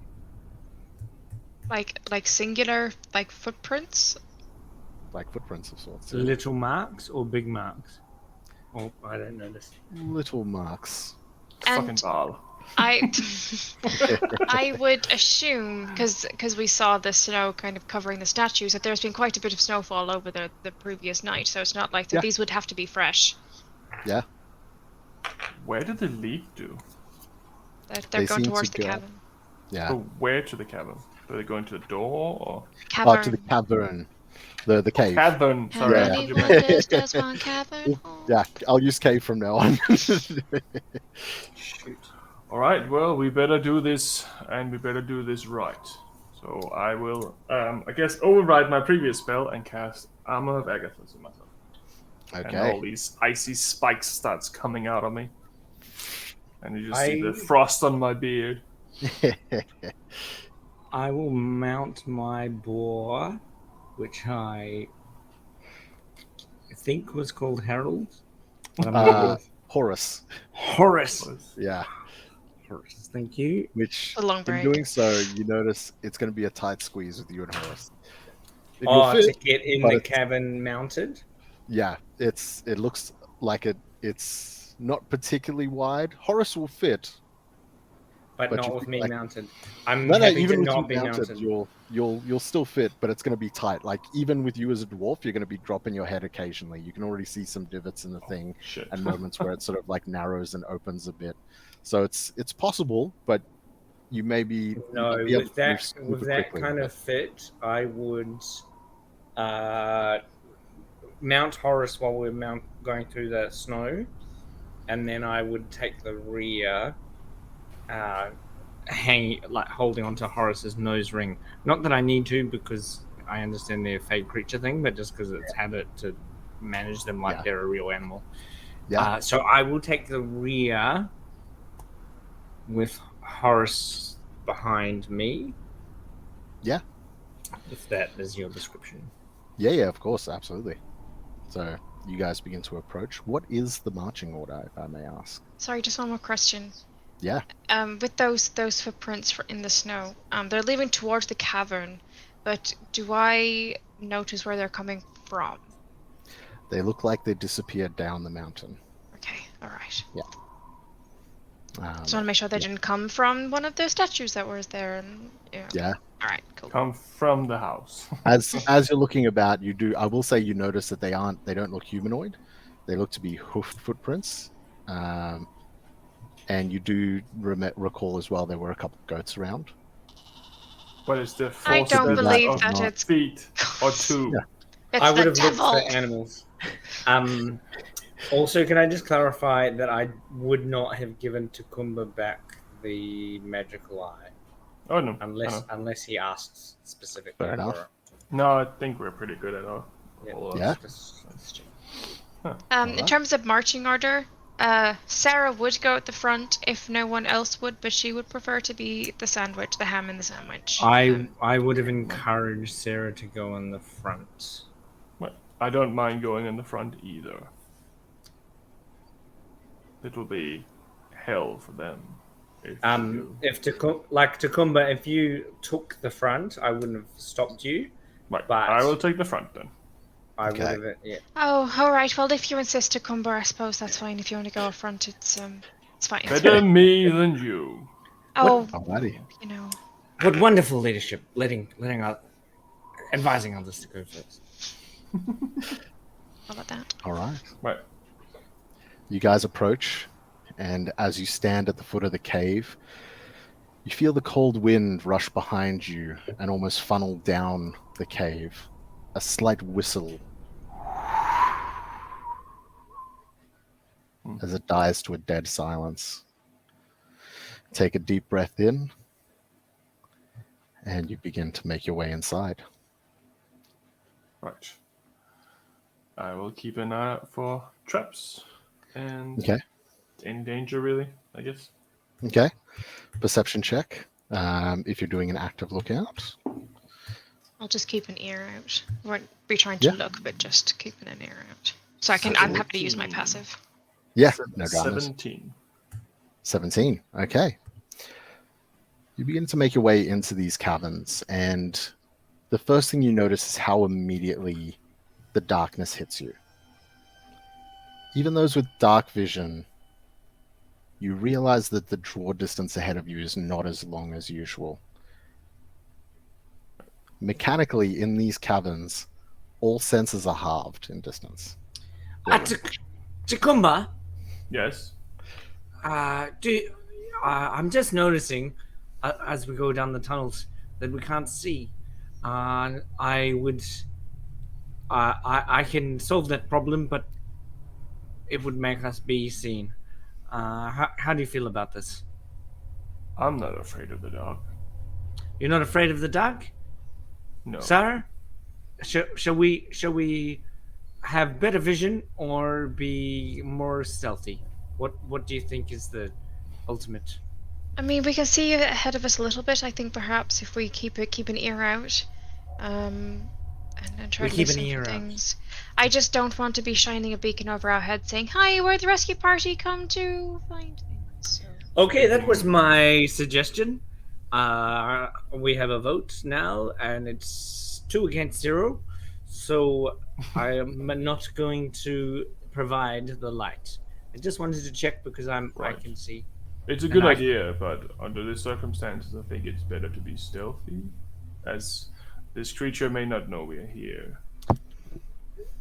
Hey, Takuma, let me know if you'd like some light, and I'm happy to provide it. Of course. Thank you. I think we Tom. should be stealthy from here on. Yes? If you guys want to be actively stealthy, I will need stealth checks. And I but- will. Oh, Yeah, no, go for it. just say if we're going stealthily and that's been communicated, I'll cast Pass Without a Trace. Okay, perfect. In addition to that, once you're done rolling your stealth, I'll take note of it here. I've got everyone's names up. Tom, as Yes. you are taking the lead with Takumba, I will need you to roll a d12. Find out what happens in these caverns. Yes. My D&D Beyond won't You let are me cast responsible for things. your own fate. You said D12? Mhm. That's a 12. That's a 12. Okay. And Please my let that be stealth good. is plus 10, 18. I rolled really shitty. I guess I have Okay. disadvantage with my armor. So 18. And Laura? Sorry, my D&D Beyond isn't letting No, me it's good. cast things, so I just reset it quickly. Yeah, no dramas, absolutely. All right, so what's that? 11 plus 2 plus 2 is a 14 plus 10 is a 24. 24, damn. All right. And Okay.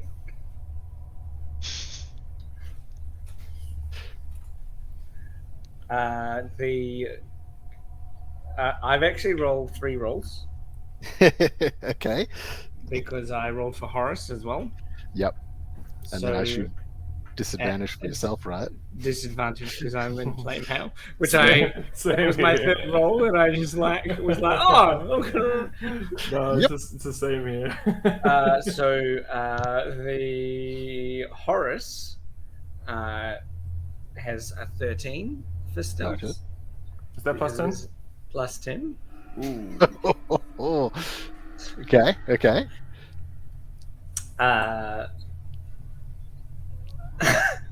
Barden has a 13 for her stealth, Okay. which is a plus 10 because she rolled a 14. Oh, no. 23, sorry. Barden's 23. Okay. I That's a lot put better. plus the 10, Yeah. Sweet. and I just Okay. minus the 1. Sorry, 20 mine's Okay. actually for a Barden. 25. 25. Why? Okay. Because I Oh, rolled you an got- 11 plus 2 plus 2, which is 15, then plus 10. Yeah. So I'm the lowest one with Sweet, 18. sweet. No, he's No, lowest one. Horace. yeah, the occasional snort. Okay, so with a 12, right, on the d12? Okay. you guys begin to make your way further into these tunnels. The darkness having this weird effect. You notice that all your senses, your sight, your hearing even feels slightly muffled. Your sense of smell feels almost like it is slightly blocked. There's something odd about these caverns. Whereas moments ago you felt the cool air rush into your lungs, it now feels as though you've almost got a filter pressed over it and it is making it difficult. The area begins to broaden slightly, and you begin to hear the sounds of dripping.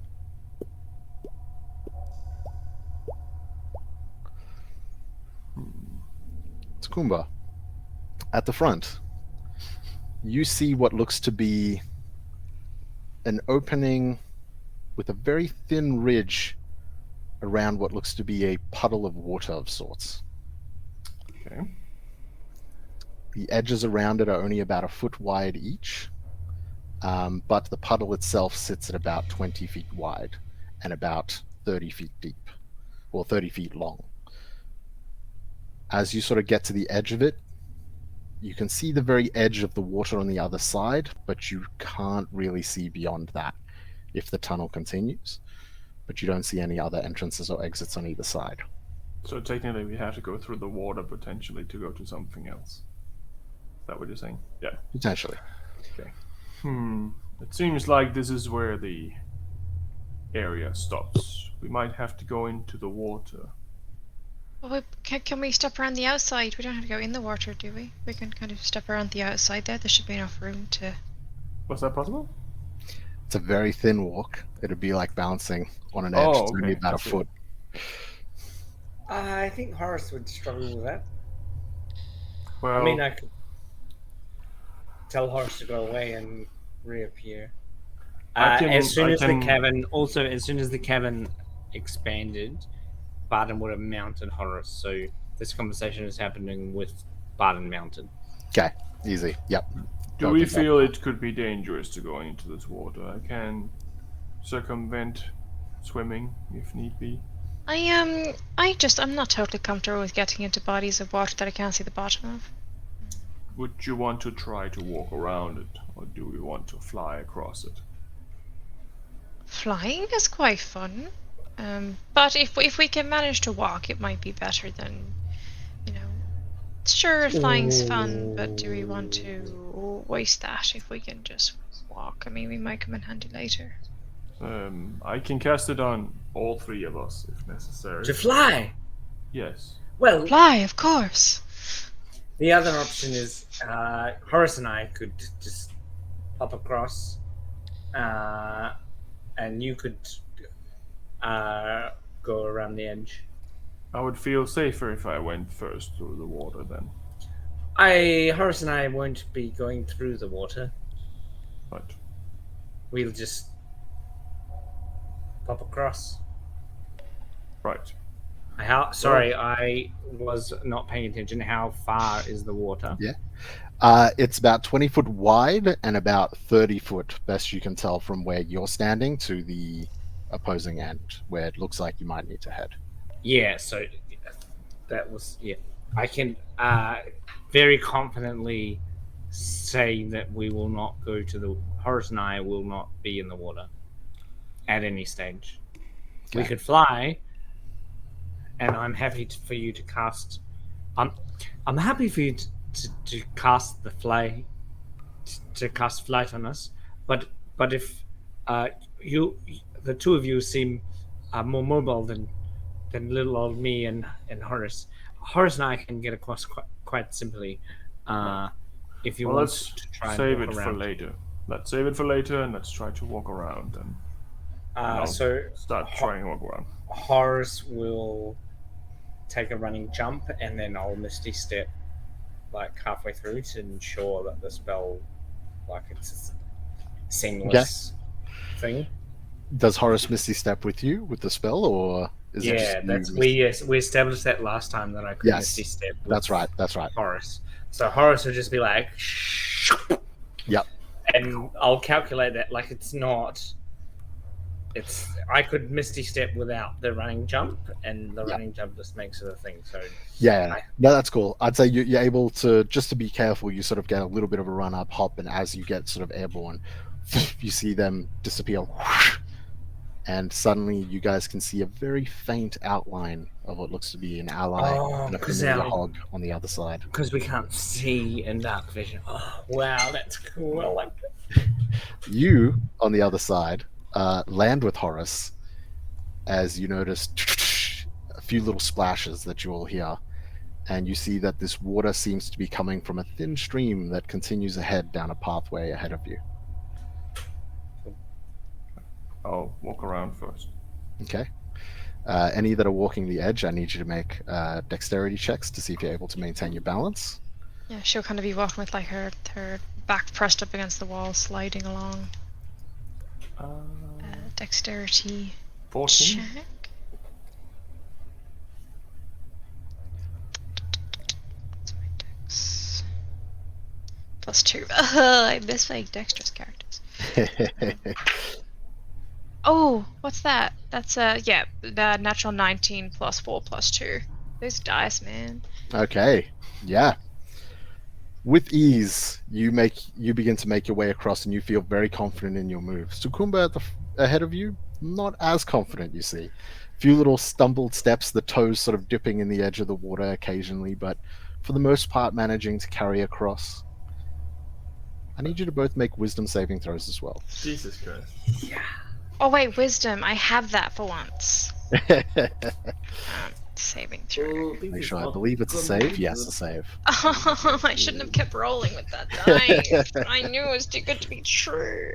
Can I use my luck with this one? It's an 11 for me. I can. Okay, so I'm gonna use my Dark One's luck Mm-hmm. to add 7 to my roll because I'm gonna fucking need that. So that is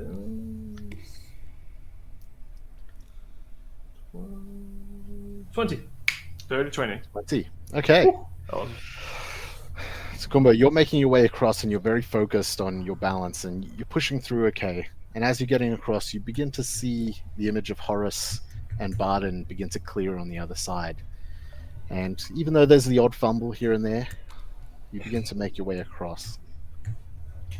You look behind you as you get towards the edge, and you notice as Sarathiel partway through, with Tukumba taking a little while, Sarathiel, you sort of stop momentarily and look about, and something catches your eye in the water. As you look down, and you see what looks like your reflection staring back at you. Tukumba's foot touches the water momentarily, and it sends a ripple. And as it ripples by, you see as the visage changes to that of the face of Berlin in his decomposed, barely there state, staring back at you through the water. Can you write down or mark in some way that you have a point of madness? Yeah. Oh yeah, I can. that make me crazy. I tried to help you, man. I asked you and you said no. Were you lying to me? Now, you can choose to break your madness at any point, or break your madness point. This is a mechanical thing, and you will gain a permanent madness that will sort of take over your character's mind in some way. You can choose to ignore it and build points. However, there is a breaking point, which I will not say what it is, where it'll happen automatically. And in doing so, you add however many points you had to your roll to determine your madness. The higher the roll, the worse the madness. So I just would roll a d20 and then just add the amount of points that I have, and then that would Determine the outcome. But you can break it, and you get. What's the bonus of breaking it? No, so it's the opposite. If you choose to hoard it and eventually you hit that breaking point regardless, you might have to add 5 to your roll. But you may never go mad as well. You may hold onto it and risk it, and you may never go mad.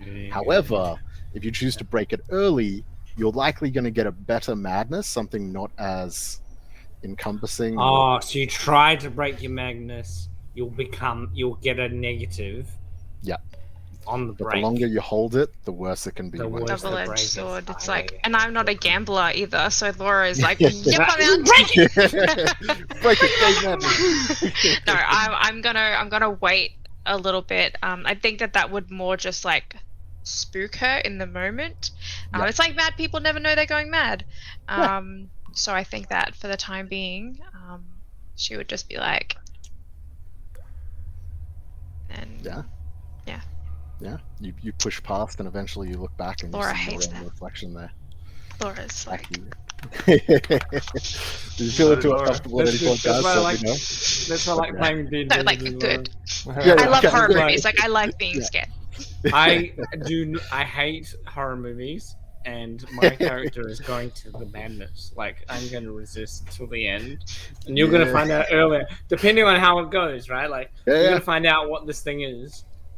I'm not. We'll find out. She's already mad like this whole I time. love the mechanic. The mechanic is great. Like It's sort of like a homebrew mixed with the existing madness rules. I've wanted to awesome. implement it for so long, and I'm so glad we're doing it. Can we have a short rest so I can get my dark luck back just in case? Yeah. That really fucking saved me. That +7. I have a +7 by default, and Yeah, I there you go. rolled a It'll fucking 4. become more I have necessary later. +6 normally, but I rolled really bad. Yeah. All right. There is no way my character is Oh. letting us rest. Another thing I should mention is your DC goes up by 1 for each madness point you hold into as well. So it becomes Yeah, harder yeah, to yeah. I didn't need gain to. madness. Yeah. That Laura, was clear- Laura that was is clear the in end the- boss. She's Just a the heads end up. boss. We just have to kill Yeah, yeah. Laura to win. So Actually, Laura, not Sarathi. yeah, exactly. It's all right. We'll meet you at your place in 10 minutes. So everyone, get your weapons. I've just got to call a couple of mates that I was Yeah, yeah. going to move earlier. Like, Summon thugs, go. Okay, Grab so a candlestick. you all eventually get to the other side, and you see the stream as well. How would you like to continue on? Do you wish to push on in your same marching order? Do you wish to? Yeah, up to you. What do you wish to do? We might as well. is the cavern equally as cavernous? Like, is it equally? It opened up to a cave and then it's. Correct. Yeah, Yeah, it's so almost like water has come in from somewhere and slowly eroded this, or something. Yeah. Who knows? Yeah. Yeah, But so yeah, there's like a pocket. I'll definitely take the back. Right, Okay. I'll take the front again then. I'm the least stealthy. I'll still keep Creature. a lookout and all that. Laura, if I could get you to roll a d12. Oh boy. 1. 1. Okay. You push on further down into this tunnel, looking for any sign of anything mysterious, something that catches your eye for your mission ahead. You've got children that you're trying to find, and the original sort of team that was sent out that there was no word of, a complete mystery as to their current whereabouts. About sort of another 20-30 minutes passes, and you notice as suddenly there's a split, and they veer off in 2 different directions, these tunnels. And you notice from the one side suddenly a slight giggle, like that of a child.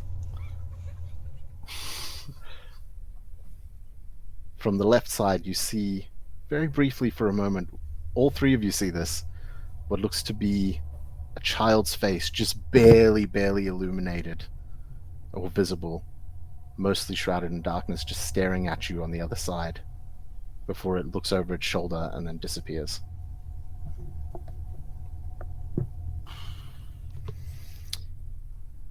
Did you all see that? Yes. Did you all hear that? Yes. I think that we should follow the faces. Right. I trust your judgment. Let's follow the face. I don't feel like children will be laughing if they've been stolen, you know? No. I believe you are correct, but I believe that both of these paths is going to take us down dark road. Right. Supportive body language is the answer. Alright. Towards the faces. Okay.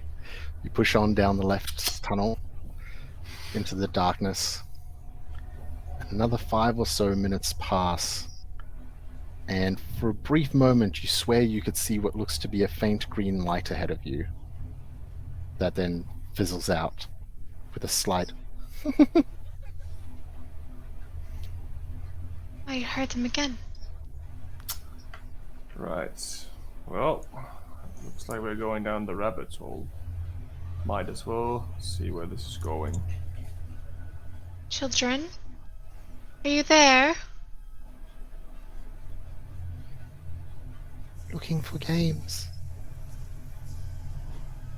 Okay. So sad, so boring.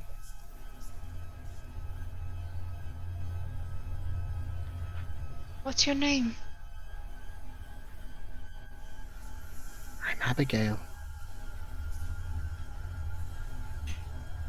Melissa's so sad. Do you want to see Melissa? Who is this Melissa?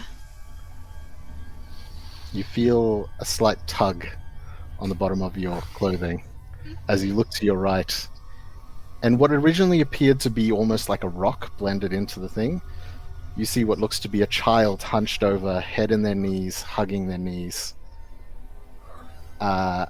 Just sitting there. And as your head turns to them, you begin to hear slight sniffling coming from it.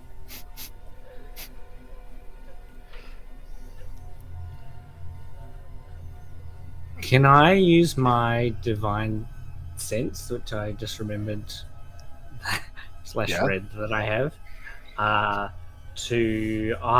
am assuming that this is a real child, but I'm going to use my divine sense, which says, as an action, you can detect good and evil. To the end of your next turn, you can sense anything affected by the Hallow spell. Yep. Or know the location of any celestial, fiend, undead within 60 feet that is not behind total cover. So the purpose of me using that spell is to specifically, but as a generally, if there's a different thing that's happening, I'm open to that. But specifically on that child, are they a real child? Yeah. You sort of take a moment and focus, and you begin to cast the spell as a thin sort of ring of glowing runes encases your eyes. Yes. And you turn and focus as you see a strong undead presence coming from that child. Your eyes lift up and you notice 2 more drifting further down the tunnel. So, who are we gonna call? Children, Barton. The children, they must be down this It's way. not a child. It's not a child. It's not a child. Just to add flavor, I know I really appreciated the rune thing, but my thing is very much more like.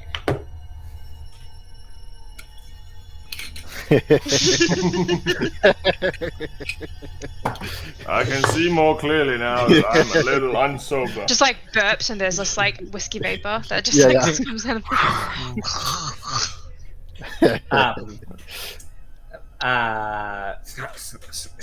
It's not a child. But could it be a spirit of the child? Undead. But could it be the spirit of the children outside? They're just sleeping, the ones outside. The ones outside, definitely the ones outside. Can I retrospectively, because I didn't know that I had this ability, do the same ability on the ones outside and don't get undead vibes? I think you did from memory, maybe. We detected undead. Yeah. Yeah. The petrified things were not. They hadn't died, and that was the whole point. Like her story of, I'm gonna turn them into rock people so that they don't die. That checks out, right? Yeah, it checked out to some extent. Yeah. Yeah. There's obviously some like shit, different shit going on with them then so there's like she was at war with this dude. We definitely But now- detected magic, Yeah, or something def- like that. Yeah. Yeah. Well, I mean, even if they are undead of some sort, they seem to just be sad at this point. She said her name's Melissa and Abigail. Didn't you hear them? We all heard. Hmm. So, Melissa and Abigail, I know where there's some toys. You see the face look up at you, and you notice there is no skin and only bone down the left side of the face. This little girl looks at you and goes, "Toys?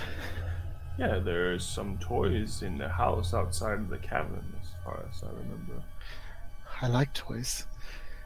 And she Maybe looks down the you hall. should take your friends with you and investigate and play. You see as two more children start wandering down. One with no skin down their whole left arm, just skeletal. The other is sort of like holding themselves up on the right side with a huge amount of their body missing onto the right side of their torso as they wander over to you. Toys. I love toys. Toys. Yeah, there's plenty in the house if you go to the house. This way, dearies. It's okay. Tofur said it was okay. Okay. Okay. Okay. Okay. And suddenly all three just vanish down the hallway like they're dragged by ropes. Away At the from us mention or of- towards the doorway? Direction you're heading. At Oh, fuck. direction we're heading, Yep. not the direction back to the house. And was it in response to me letting them know that Tofur said that it was? You don't know. Also, Right. I need all three of you to make wisdom saving throws. Can we have a short rest first? Just letting you know, because I forgot. Yep. You have +4 on all saves. Ooh, +4 or plus D4? That would have been helpful. +4 soz, not soz, that I forgot. +4? Oh, yes, thank God. You didn't get it last time because I misstepped across, so you I was didn't gonna say, get it. yeah, because it's also within 10 feet of you, right? Yeah. Ah, So okay. That actually, makes me feel a little mechanically, better. it's not that I forgot. It's Yeah. because I very deliberately made the decision to not include you in my aura. Yeah. Fair. Alrighty, what did everyone roll? I am not failing a wisdom save today. 30. 30. I also got 30. 34? Oh, fuck. Just hang on. I didn't even 30 have my seconds. +10. I didn't even have my +10. I You, rolled a natural 19. while Me that too. was shaking and disturbing, you held your ground, you put logic into what could potentially be there, and when they vanished, you were more confused than you were scared in that instance. And you managed to hold your ground. You're all fine. Alright, let's go onwards. We Had sure? enough of these games. Okay, so we're going towards the... did you say that there's a door down the end of the tunnel? Oh, wait. It's Sorry. just a continued path. I've just worked out D&D Beyond already automatically puts in my +4. Yep. So my save was only 30. Every Oh, we single all one of got us got 30. 30. Don't worry, you still made it. Yeah. Nice. Okay. So you rolled a 19 as I well, have to then? remember that for when I... No, I rolled an 18. Okay, would you have +5? I have +11 to Oh. my wisdom saves. Jesus. And +12 for my cons and +13 for my charisma. Oh. I just have to remember not to add an extra +4 because I'm telling you to add +4. Yeah. Because D&D Beyond automatically adds my +4. Right. So I have to tell you to add 4 and not add 4. Yeah. Funny we all got the same number, though. Pretty forgot. That was classic. Cool. Do you mind if we have a quick 5 minutes? I just wanted to go fill up my water bottle and Absolutely. Absolutely. Cool. change my pants.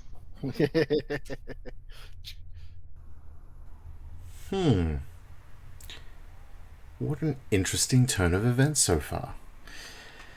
Seems our adventurers have made themselves a new friend. One that, while they released them from the coffin they were held in for so long, they may have done so a few thousand years too late. Or is it too late? And the giggling children? Lost souls, perhaps? There were a few theories I heard there. I wonder which one is correct. Well, either way, thank you all so much for watching so far. Hope you're enjoying this. Just going to take a brief break now, countdown of 10 minutes, and we'll jump right back into it soon. But while I have you, just going to do a quick shout out to Daii over at Daii Art. Well, that's their Twitter page. Check them out. They are the individual who has gone and done the incredible character art that we have tonight. As you've seen it showing up on screen throughout the night. Why don't you go check them out on Twitter and perhaps give them a follow. They've got some awesome works of art there. It's what caught my attention in the first place. And yeah, well worth looking at. I'm going to throw up some bigger images throughout this break now. And hope you enjoy them. And we'll return shortly to keep an eye on that timer there. Yeah. See you soon.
hope you're enjoying your break so far. We'll be jumping back into the action shortly. But before we do, just want to take this moment while I have you to shout out our Discord. If you're watching now live on Twitch, you can put !Discord into the chat and it'll throw up a link. We've got an incredible community there, lots of awesome people. We talk all sorts of good things. Mostly Dungeons and Dragons for obvious reasons, but all sorts of other things too. With that there, if you're enjoying the content of our channel as well, why not consider giving us a follow? We're going to be doing more one-shots down the line, trust me, definitely going to be happening. And on top of that, we've got an incredible campaign that is happening on Monday nights, which is run by, tonight you know him as Kumba, but the otherwise incredible Master of Disaster Tom. Loving the story so far, and I'm super curious to see what happens next, and yeah, I'd love to see you all there. But with that, our adventurers were last left with moving on from some giggling children, I believe, that disappeared down the tunnels. Let's see where the tunnels take them next. So, we return.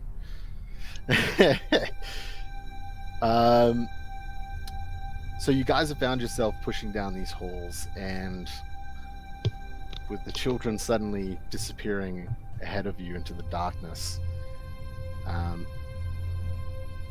it's up to you how you wish to pursue. You've got the tunnels ahead, where you've now seen children of sorts disappear down. Or you do recall there was an alternate path on the other side. I feel like we should go straight forth. Follow the children, Tofu. Alright, in this instance, Jacob, I believe it's your turn. Because you guys have selected now from the two variant paths, we're down to a D4. If I can get you to roll a D4. Roll a D4. It's gonna be a 1. Let's watch. Oh, okay. Number of Tarasques. Alright. So. There was a fly up the screen. I was just like, oh, get away. Slapped me across the face.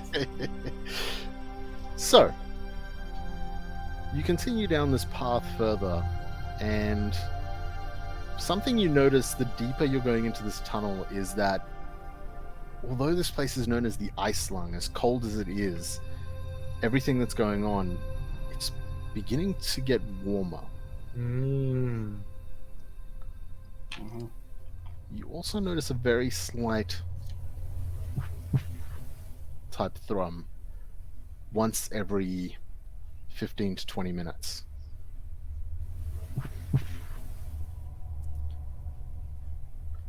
And suddenly, Takumba, from the darkness ahead, you hear a voice as you see a small, sort of wooden-looking creature. It looks like a marionette-style puppet of a sort of cartoonish little man-baby, almost. A man-baby. Like a... It's cartoonish. It's got almost like baby-like features in the sense that it's like got these little chubby arms and legs and a belly, but you can see it's got like engravings that look like hair on its chest, and it's got like a little face that looks like a little satyr with these little horns on top and a little scruffy chin type thing. And you see as the figure steps out from the darkness and just goes, "Hey, stop! What are you looking for?" We're looking for the creature who lives here. Ah, Who are you? I'm the creature. You caught me. You caught me. No, I don't know. I don't know what the creature is. What sort of creature? Have you heard descriptions? They have long, sharp teeth, or jagged horns, or maybe some sort of like vile breath, like a dragon.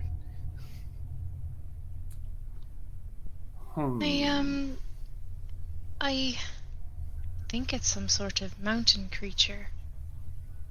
Oh, Makes sense. We're in a mountain. I think I saw it. Or something akin to it. Oh, Big, what did it look like? big Come on, tell me. hulking shadow in the distance. Oh, so you just sort of turn around and look behind it, and then look back up at you and go, I don't see anything. It was Not now. outside. It was watching us from the top of the mountain. Oh, spooky. Sent shivers down my spine that had nothing to do with the cold out here. Do you live down here? Me? Yes. Yes. So you would have Yes. seen everything around this place, wouldn't you? Yes. I think so. Been here a while. What lies ahead? More tunnels. Any dangers? Lots of dangers. Always dangerous down here. So dangerous from all the sugar and the candy that's down there. You might get sick from eating it all. Come Sugar on. and candy. Yeah. Can You I like candy, don't you? Can I use my divine sensibility as I'm listening to this conversation, stroking my beard? yeah, My divine sensibility, celestial fiend or undead that I Yeah. can see. you sort of look at this creature, and as your eyes focus, they're not giving any life force off whatsoever. They're giving off Like a inanimate construct. objects. Yeah, almost. You do, however, suddenly feel a very odd pulse of energy above you as you lift your eyes, and from the shadows, you can see these thin strands of ethereal energy coming from the edges of the limbs, almost like a marionette puppet going up into the darkness. And protruding out from it, you see what looks to be the completely skeletal mouth of a bovine creature. And as the creature is talking, the little puppet, you notice the mouth moving in sync. But the sound does not sound like it's coming from above you, but from the creature. Bovine, you said? Yeah, sort of Cow, cow deer, or a deer, maybe deer even or a a demon goat or a or- goat. Yeah. Oh, We don't Do you, see that, only you, right? Only he notices, yeah, or she notices this moment. she notices. Do you have a name? Depends, I guess. Lots of kids give me different names. Their parents try to scare them with the scary name, but simply I'm often referred to as Krampus. But some call me Krampusnacht or the goat of the hill. There's a few names, but Krampus is the big one. They say I'm scary, but I'm not scary. Look at me. Oh, you're quite adorable, aren't you? I think so. I just want children to play with. And you're all a little old, especially that one. Points over at Barden. But with a bit of time, we can make you young again. Did you ever want youth? Did you want to be a No. child again? No, thank you. Oh, that's disappointing. Well, you're no fun. What about you two? I think if you'd asked me a few years ago, I would have said yes, but something about the wisdom that comes with maturity is something that's hard to give up. Right. Boring, boring, boring, boring. Yeah. What about you? What a great answer, dearie. You'd The take a little wisdom. while to do so, but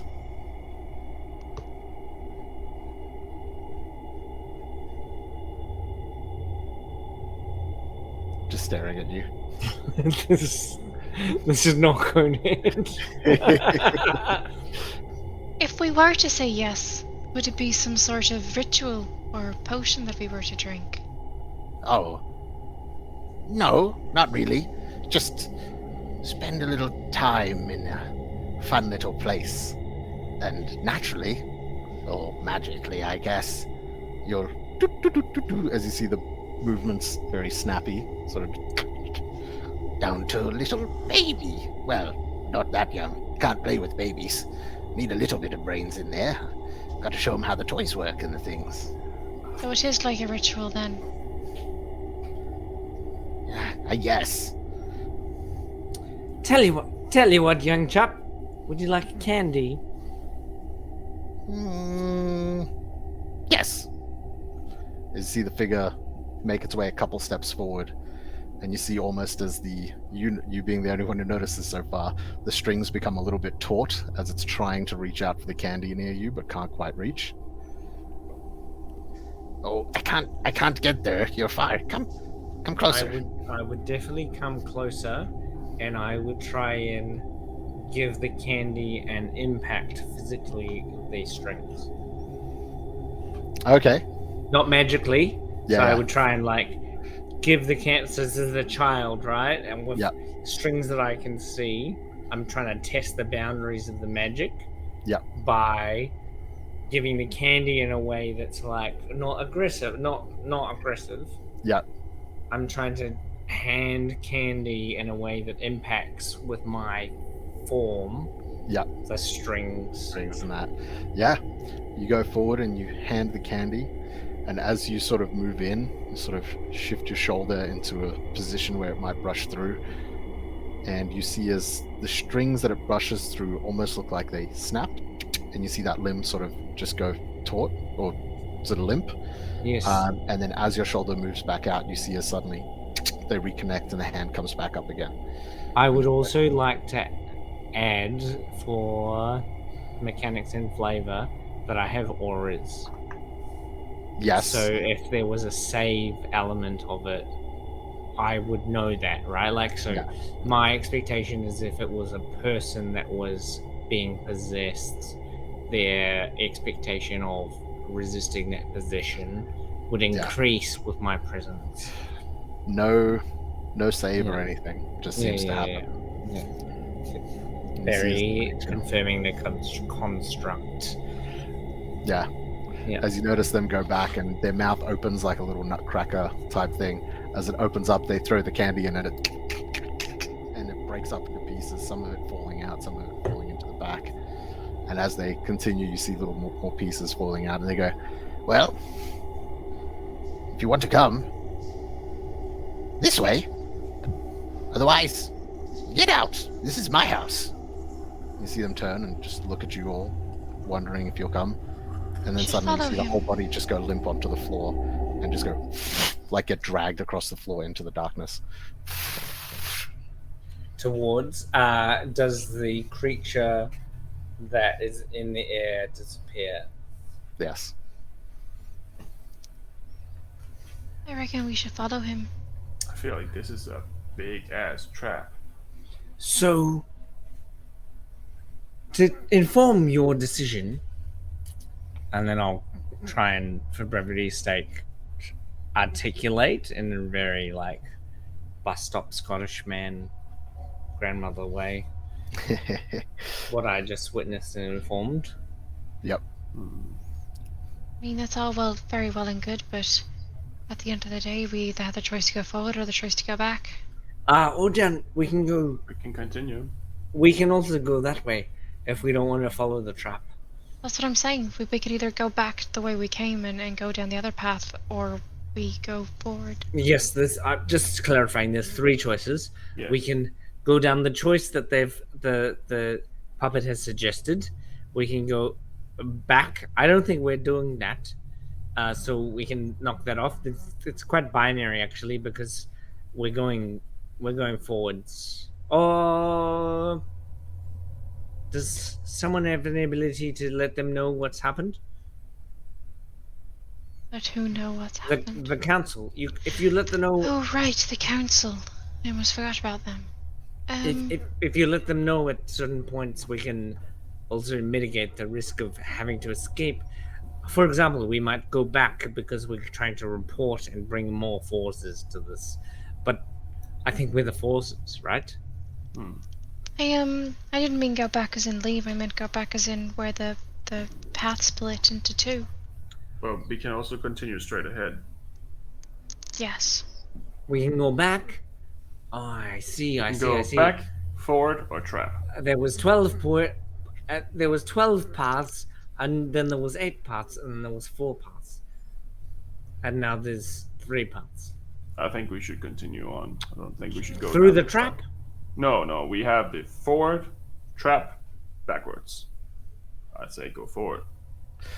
I Go will trap. say, just for information wise, that split you guys came from would have been about an hour's journey back. Yeah, You guys yeah, have been yeah. pushing through the tunnels.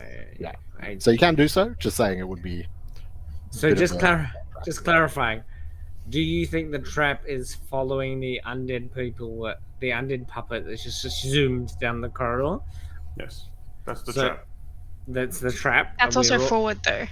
No, that's there's sideways. trap or not trap. There's 2 forward paths. One is trap path and one is not trap path. Oh, is there another fork? Is it? No. No, it's Not in not. this instance. No.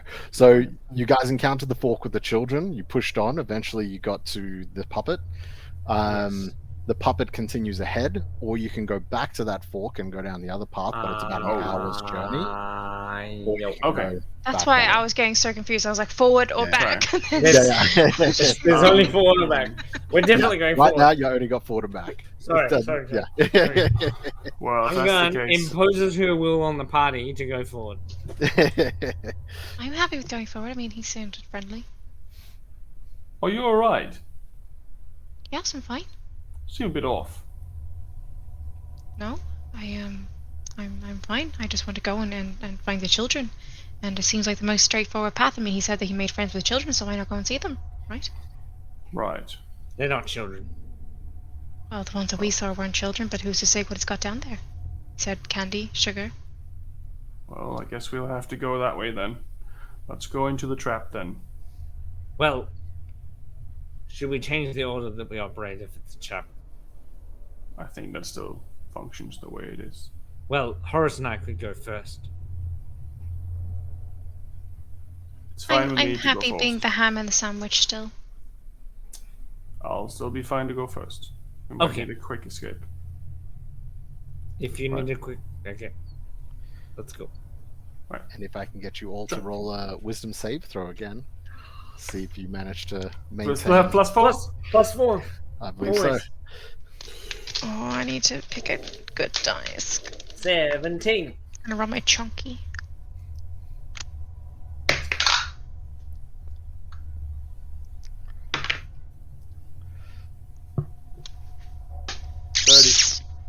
God damn. 30 again. I rolled a natural 20. And Laura? 13. Okay. Laura and Jacob. Both your characters get a badness point. A badness point. Do you wish to break them or continue? I'm gonna keep going. Okay. All in. Just FYI, Gut's not trying to break her bandits at all. Ever. Yeah. We're gonna break. So Push till it breaks naturally. just give you that. All right. Laura, just to give Laura the anxiety that she's the decision maker. She has making decisions. Well, Yeah. I'll do something quickly. Okay. You guys can go. come on, everyone. It's this way. All right. You push on further yet, and you notice the warmth grow. You hear the occasional dripping, as you have from here and there, sort of make itself known, so to speak. And you hear the occasional thrum, or the pulse that you heard, but it begins to pace itself off.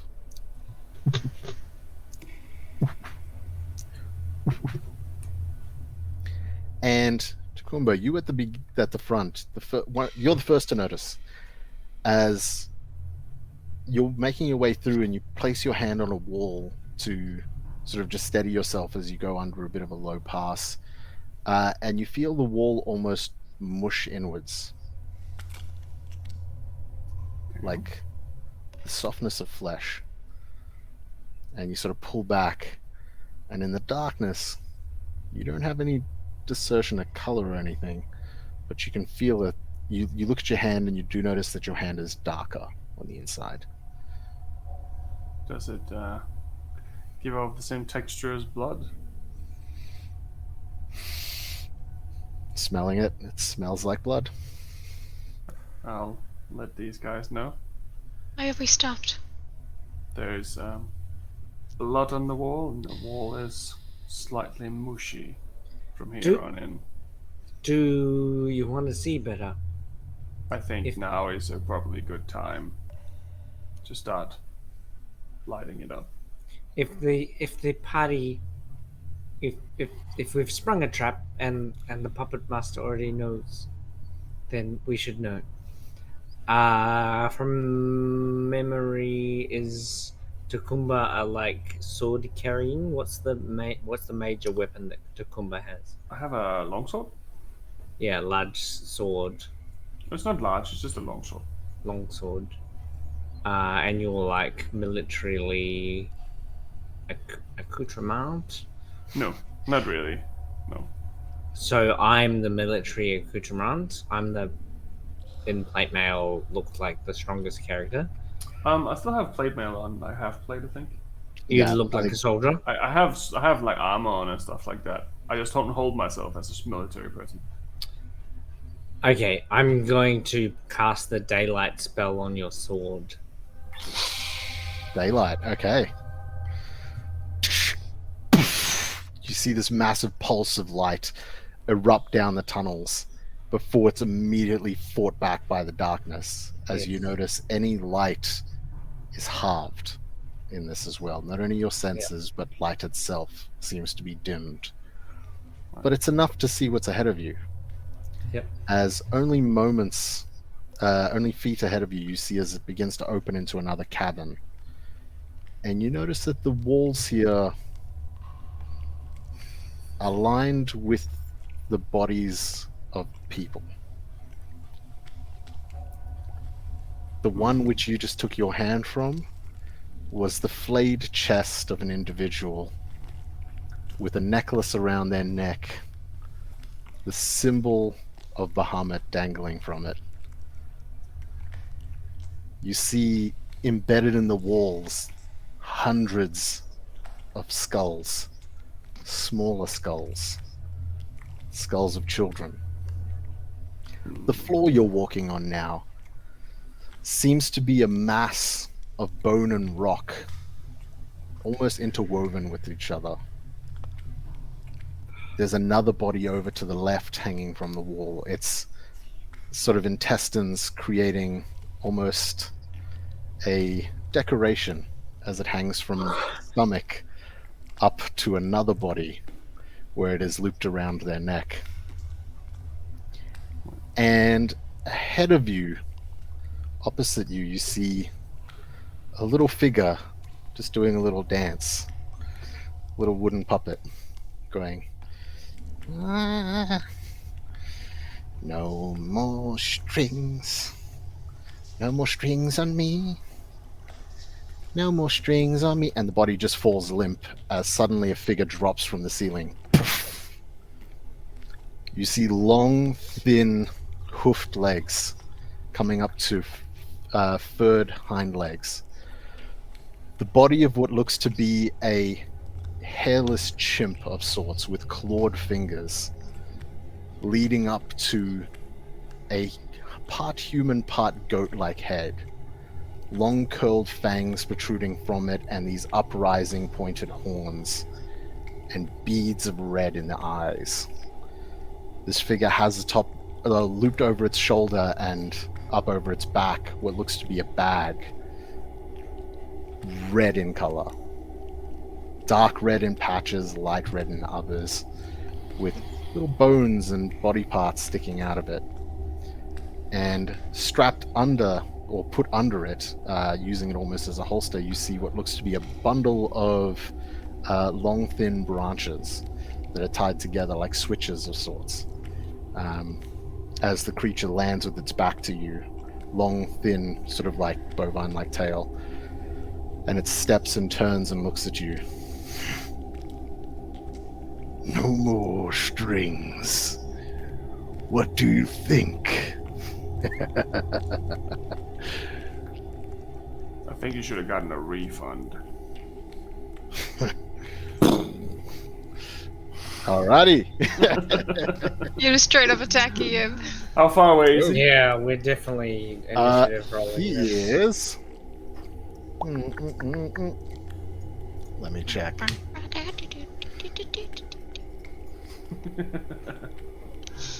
Yeah.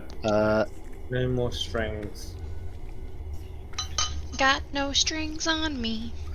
Yeah, I was thinking of that song, but I was like, do I use that on stream? Yeah, that's the tricky part. Yeah, that's it. Because you could be copyrighted. Oh, screw that shit. It's about 50 feet from you. 50? 50 feet. Which, in fact, if you've got the thing open... I always got the thing open. I can see black. I see darkness. Reveal area.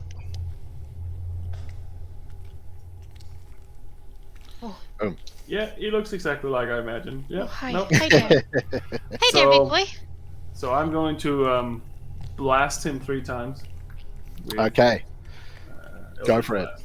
You get the surprise round, and then we'll go into initiative.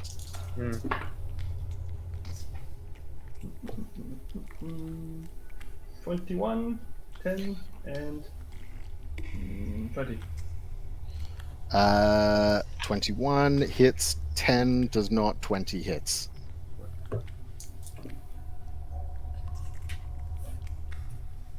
$16 points of force damage, and he's pushed back 20 feet. Ooh. Okay. And do I get movement as well, or just a reaction? This is just reaction. This is like a surprise round. Right. 1, 2, 20 feet. Yes. There we go. Okay, cool. If I can get everyone to roll initiative. Sorry, guys. I rolled a natural 19 for an 18 initiative. Ooh. What is mine? Okay. 14. So let's see. We have. I shot Satan in the nuts. I'm assuming my steed is on my initiative. Yes, I believe so because it's a It's summon easier. science. It's a magical. Yeah. It's also easier that way. Sweet. What's this one's initiative bonus? 1. Just 1. Straight away. Yeah. Just a big old one. Minus 1, really. What did you roll, Tom? 40. Because I'm slow. Alrighty, and Laura? 7. Oh, this is going to be bad. Yes! 5 plus 2. The initiative-less character's gonna be the highest in initiative. I thought I was going to use Fireball, but I have a feeling this guy is immune to fire. Okay, yeah, that was force damage, right? You said? Just Yes. Yes. Yes. Okay. Cool. Sweet. Alrighty. Which, by the way, Jacob, I don't know if you remember roll 20. If you wanted to jump in there, there's a map. Otherwise, we can go visual if you want. It's up to you. I didn't roll in the vault roll. I haven't got roll 20. I can get in roll 20 if we're. That's a good. Yeah, it's there and Just ready to so you go can if you want to jump in. Yeah, But yeah. Well, theater of mind. the theater of mind's away in my head. But actually, it's worth doing because the first thing that I do is very theater of mind. Yeah. The next million things that are going to happen in the next 7 rounds. Very mechanically. Which also, if I may get it, what is the range of sunlight? 60. 30. Yeah. Yeah. That's cool. I've been trying to play with this mechanic for ages, and I haven't got it right. And I think that you have cracked the thing that I've been trying to do. So 30, let's see, that's 10, 20. Because I will leave I've got that. My character's got dark vision, and my steed is going to use action to get me there. Yep. With a lance attack, but like the apart from this first interaction, becomes really important. Way on board. Yeah. No, fair. So, as it begins, first thing that happens with a 22, Krampus takes the charge. Krampus acts before I act. Mm-hmm. Yeah. Okay. Krampus got a 22 totals, natural 17 plus 5. That looks like a fireball. Sorry, we just did a whole thing about roll 20, and then I didn't get him actually get into roll 20. That's all good. That's all good. No, I've opened roll 20. Can I just Can I tech interrupt that we interrupt? You see as Krampus makes their way forward. 1, 2, 3, 4, 5, 6. They sort of walk forward, almost dancing a little as they step. And they look over at Sarathiel. They go, "Some of your kind have not been in these tunnels for millennia. I want you as one of my playthings. And I need you to make a wisdom saving throw." Which Counter spell. I've been doing. Oh. counter spell. Can I do that? It's a reaction. It's a feature. It's not a spell. Oh, okay. So do I use my counter spell? Or I'll say make an Arcana check. Do I still get the +4 to that? 17. 17. Yeah. Okay. You're about to cast it, and as you do, you realize that they're not playing with the magic, the weave of magic, and you sort of hold your magic back, realizing that this is something innate within the creature. Fuck. 29. Yeah. 29. You feel almost the curved teeth of the creature open and begin to scrape the insides of your brain. And suddenly they're pulled back and disappear. And you feel unaffected. Might have to wait till next time, love. Alright, that's the end of its turn. We then move on to the lair action. Fuck layers. Literally. So, lair action. I need all three of you to make a wisdom saving throw. Oh, I'm really good at these. I was going to say, you'll be doing really well, but Natural 20. +4 at least for this turn before I move I on. think I got 30 again for the third time in a row. God damn. It's good because I don't know what I'm gonna do if I get fucked up. Yeah. 25. 25, and sorry, Jacob. 23. You guys are fine. Whew, You Jesus feel- Christ.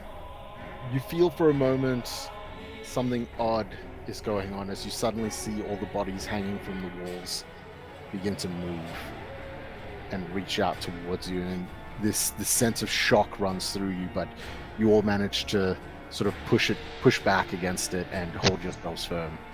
All right, now it's Barden's turn. Barden unclips her lance, draws it to the roof, leads it forward, the little tassel on the end that lances has, Love it. and charges. Now is the creature within 40 feet. I believe so. Okay, so the giant boar will get an attack. Yeah, That's the 35 feet. Boom. right? So regardless of whether they were in range, Barden would got an attack. So giant boar is going to get a charge attack. You're riding Horus, right? In Yeah, this? yeah. Horus is cracking. Yeah. Sweet. So Horus is going to go for the charge. Yep. and All right, go for it. roll fuck all.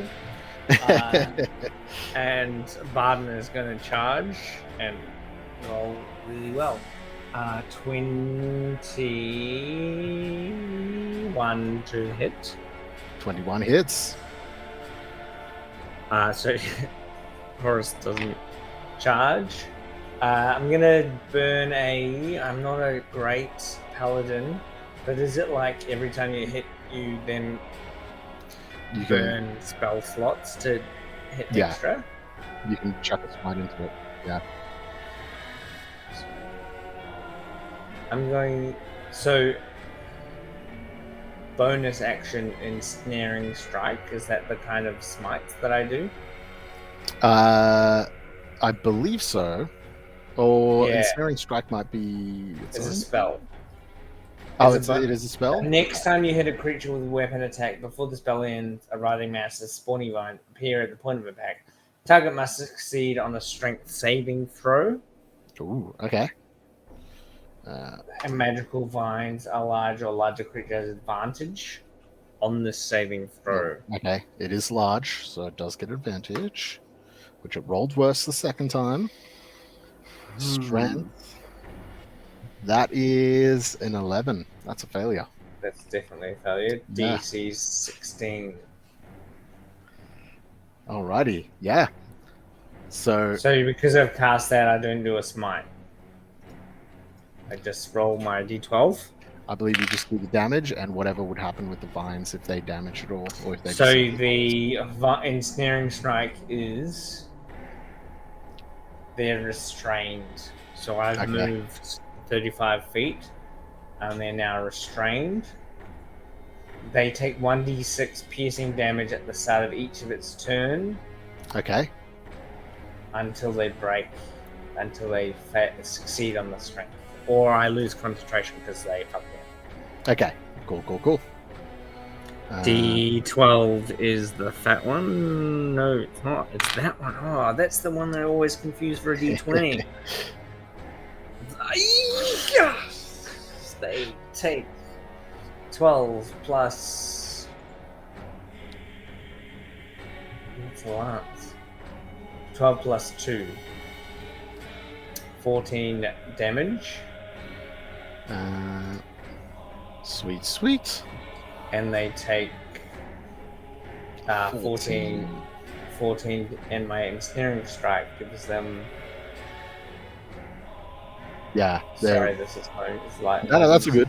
So I believe they are restrained now, and they take 1d6 at the beginning of their turns.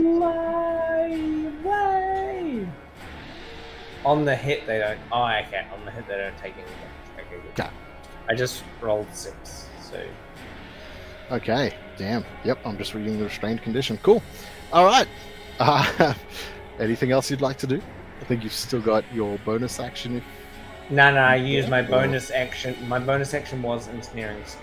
Okay. Cool. My action was to hit. Oh, do paladins get to hit twice? I think so. At level 5 upwards. Action. Yeah. Okay, so I'm gonna lance, and then I'm assuming I won't use my lance twice. Sorry, this has been so mechanical. No, that's cool. I'm gonna attack with a hammer. Yeah. And not hit. Say 10. No, unfortunately not. That's thematically what I would have done is just charged in and just Yeah. pull my hammer out. You charge full on. Yeah. As you get close, you see as Krampus sees the boar and grabs it by the snout and pushes it down, slamming Horace's head into the ground, stopping Horace's charge. But you on the back just drive forward and the lance sticks into its chest as suddenly these vines burst out and completely ensnare Krampus. And in that moment, you sort of release the lance as you pull it back and you pull out your hammer and you take a swing. And as you do, its momentum is already moving backwards from the jab, and unfortunately the hammer swings wide as it just stares at you with seething hatred. Sweet. Sukumba, you're up. How bad does he look hurt? Does he look like he's getting his ass kicked, or does he look like he's mildly injured from this? He still has a smile on his face. Alright. I'm going to just sit down. I'm going to start casting a spell. Okay. And that's my action. Okay. Noted. Yes. When I put a little marker on you, just as a reminder. Yes. Let's put a little yellow marker. There we go. Okay. Sweet. Sarathiel, you're up. So this thing kind of looked at me and beckoned towards me, and seeing that, I'm gonna think, I don't like that I'm being targeted like that, and I will cast Mirror Image on myself as 3 duplicates appear around me, and then kind of like flitting in and out of space constantly around me, and so it's like indeterminate which one is the real me. Hell yeah. Yes, that big. That's good. Yeah, that's the good one. I didn't even notice you had that gold thing on her face until you did that. Yeah, there you go. Yep. Push it, brah. Yep. So she's gonna kind of like look at them, and they're kind of scared, gonna like move in and out of the space where she's standing. And then as her bonus action, she is going to cast at 4th level Spirit Shroud. And I was wondering maybe if for flavor's sake, depending on the room that we're in, I get to call forth spirits of the dead. So I was thinking maybe like from the skulls and things like that, she could kind of just like pull them as they like pull through the air, and kind of like they start circling around her in her space as well. Absolutely. You see, as the spirits form in that, they occasionally take their sort of past life, a visual of themselves, and you see the occasional child loom out, and a warrior of Bahamut, and another who you recognize is a soldier, or is one of the, let me get it right, one of the Sentinels of Rest, basically another cleric of Ethics. One that you didn't know well, but you've seen around the city before. Just say, stand with me, and we'll take this thing down together. And so they're spinning around in 10 feet around her. That kind of make that. Whew. Alrighty. Let's go. Bam. That's about 10 feet. Bam. Boom. Cool. Alrighty, I love it. Sweet, sweet. Anything else in this one? Nope, she will just kind of just be staring at what's going on. Waiting. Perfect. Alrighty. You sort of steady yourself there as spirits engulf you. And you see Krampus look down deeply at Barden. To break out, is it an action they have to use to break, or is it a end of turn thing? Sorry, the thing right now is starting to strike. That's all good. At the start of the turn, they take 6 damage because I rolled in my turn rather than... Cool. 6 damage. It can use its action to make a strength check against my DC of 16. Okay.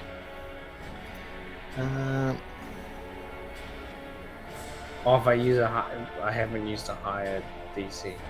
But restrained, it can cast spells and stuff.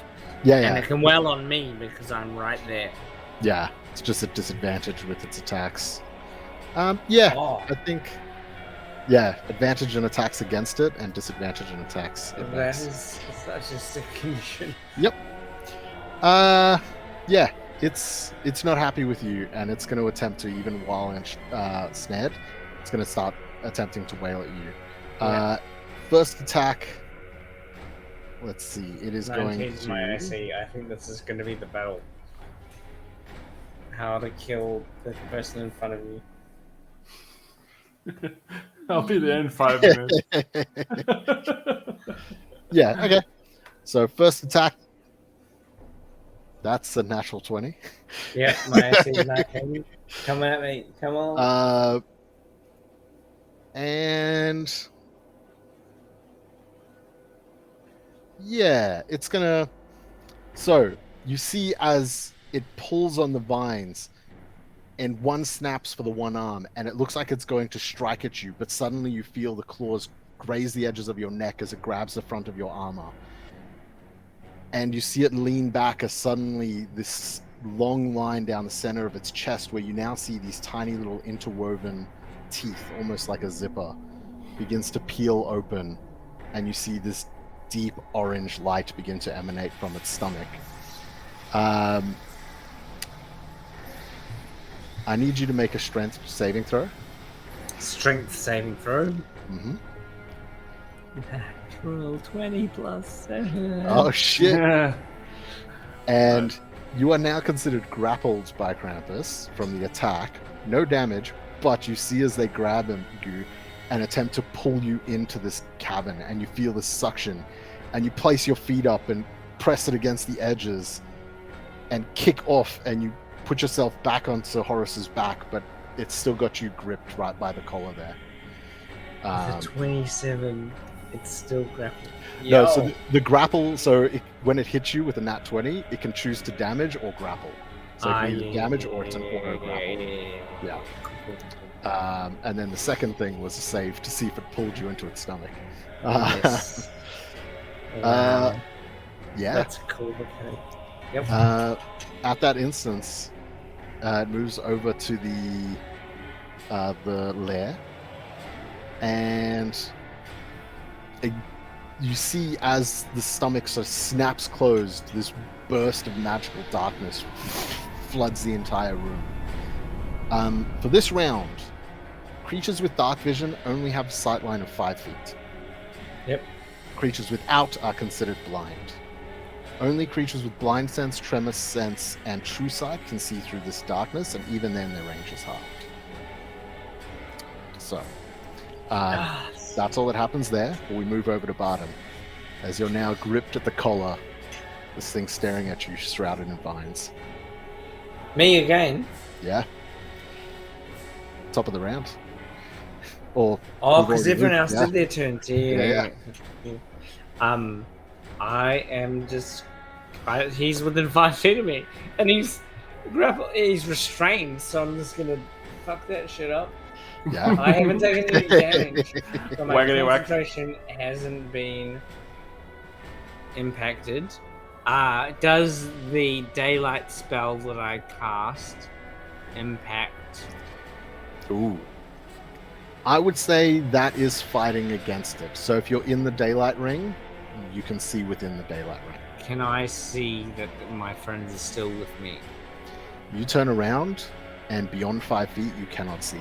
Not even the daylight itself. Yeah. You see pure darkness. You might be able to hear me mumble though, because I am still actively casting. Yeah. Hearing wise, yeah. You can still hear Takumba. Yeah. Actually, my character's not that interested because she's on a suicide. She's a suicide. She thinks she's gonna die. We're dead. I'm going to do a 17 to hit. 17. That misses. And then I'm going to do a less than 17 to hit. Unfortunately, no. I assume this is with your Warhammer still, taking swings? Yeah. I'm gonna actions. He's gonna as long as I maintain concentration, he's gonna stay restrained. Yeah. Because I have another ability. I was gonna say, you had advantage on those attacks as well, I believe, because you had them as my ranged, first attack. Yep. And my second attack is a 25 and a not 25. 25 hits, yeah. I did not restrain. That is fantastic. Mm-hmm. D8. 7 points of damage. I still can't see on D&D Beyond how Smite works. It's their spells. So it's a spell, but I can't actually see a smite. Like the only spell, Is there one called class features under features? And traits, class features. Yep. Isn't it on there? I don't think it'll be there because I think it's straight up 'Cause- like a spell. It's 'cause it just a uses spell that spell triggers slot. on impact. Yeah. But when I go to spells, smite is not one of my spells. Did you have Get to pick it. smite? Do I have to chosen? choose smite Yeah. as a spell? Yeah. So I chose ensnaring strike, which I've chosen in this concentration. Yeah. That's cool. I'll say because you're unaware of that, if you want to swap out one of your things for No. Smite, If that's the welcome. mechanic, if I just didn't understand, I'm very happy with ensnaring strike as Cool. my choice, Yeah. and I have to maintain concentration on that. Like, Yeah. I just didn't understand the mechanic. So Yeah. No, all I have good. to choose. If I got to choose a better smite than smite, I've chosen it. I mean, yeah. To restrain something, pretty solid. Yeah. I'm on board. Sweet. So that was 7 points of bludgeoning damage Already got that noted there. Sweet. and a miss. Yeah. So you take your first swing, and it holding you by the collar pushes you back, and your swing goes wide, and you pull back, and it almost teases you, pushing its chin forward, and you just take a swing and hit it square in the arm that's holding you, and you see it immediately just attempt to retract, but it just holds grip, taking the pain instead. Yep. Um, the pain. Yeah. Tukumba, you're up. I continue casting my spell. Okay. Sarathiel. Alright, so out of the daylight area, I'm assuming I can only see 5 feet past that, or I can only see what's in the daylight. If you've got dark vision, yeah, you can see 5 feet past it. Right. So she cannot see Barden and old Crampy Boy. I'd say you could maybe just see the edge of Horus. You see a little bit of Horus's butt just wiggling about. Oh, wiggle. Yeah. Right. Yeah, because even if she moved to the edge of it, it wouldn't matter. All right. She is going to move blindly. So you can only see 5 feet in front of her. She is going to trust that Tukumba sit down, so he's obviously doing something really important. Teleport the fuck out of here. He's doing something. So she's going to move 5, 10, 15, 20, 25. Yeah, she's going to move to... Oh, it's not letting me ping. Oh, there we go. She's going to move to Okay. here. So assuming it's a straight shot, she can kind of tell that it's not occupied because she can see the little wiggle of the butt over here. Yeah. And she will move over here. And I'm assuming that she can see this space. She can see Correct. Yes. 5 feet.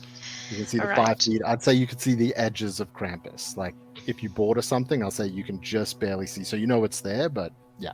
You still don't Kind have of just proper eye. like movement in the darkness. Yeah. Like, all right.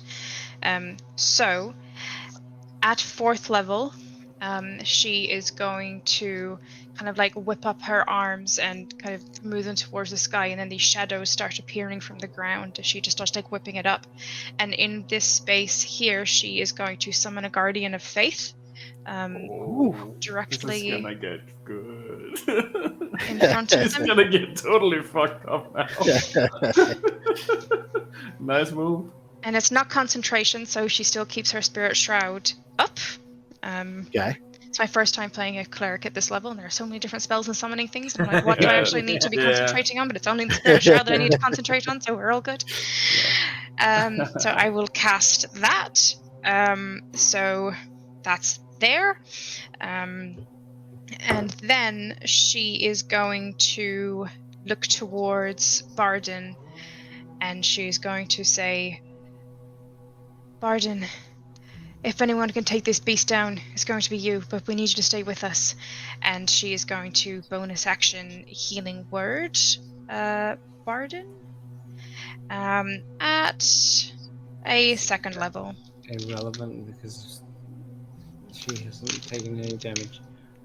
Oh, hasn't she? I thought she did. Not yet. No. She was just very close to getting eaten.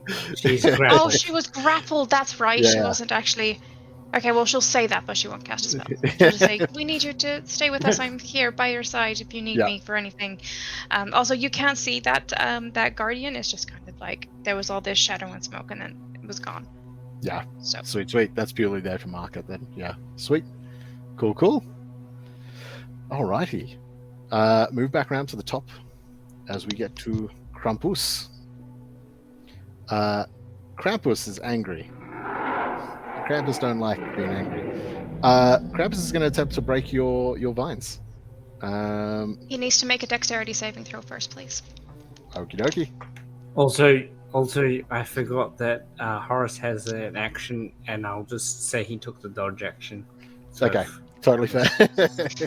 Also, I think you need to roll damage because it's the start of his turn, right? With the vines. Oh yeah, the 6. And the dex save 13. So he fails.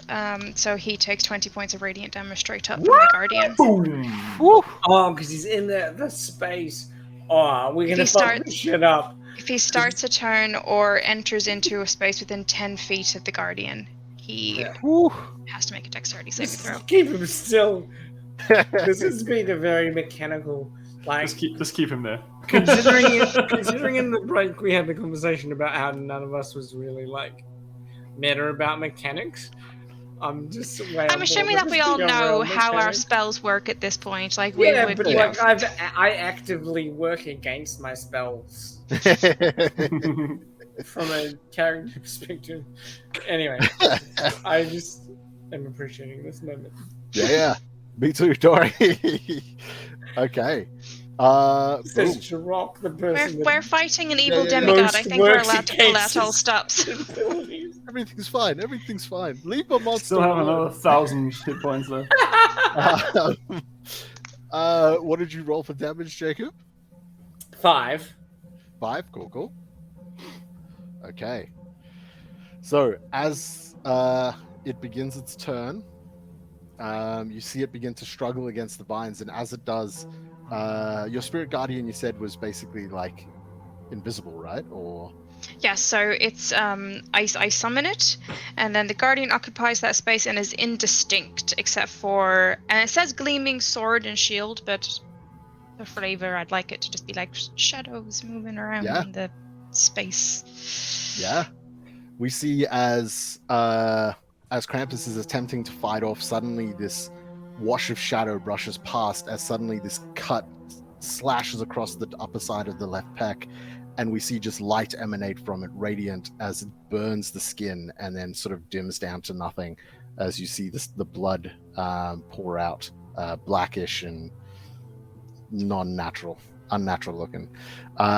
In the struggle, it pulls and gets a little bit of slashes from the vines, and it attempts to break out. That is a 18. Yeah, breaks. Okay. Strength's not the best thing, so I'm thankful I rolled that. And then it's okay. That's his action. Yeah, that's it done. So you see, in that instance, turns and wriggles, and just all the vines all snap and break at that point. Let's take that marker off. There we go. As you see him sort of just look over and just be like, "My attempt at rising to claim the throne will not be faulted by 3 scavenger-like. You come here taking my children?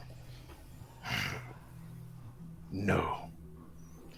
And that's going to be its turn as it moves over to the lair action, which in this instance, suddenly the darkness sort of begins to fade. And as you see it beginning to fade, you see throughout it these tiny little bursts of orange light as the whole room begins to glow with the same orange light that was from within its chest.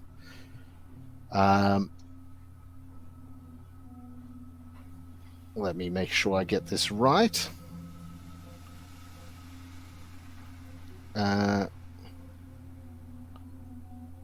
Okay. Yep, perfect. The air around you crackles with energy as we move over to Barden. At the beginning of your turn, I need you to make a wisdom saving throw.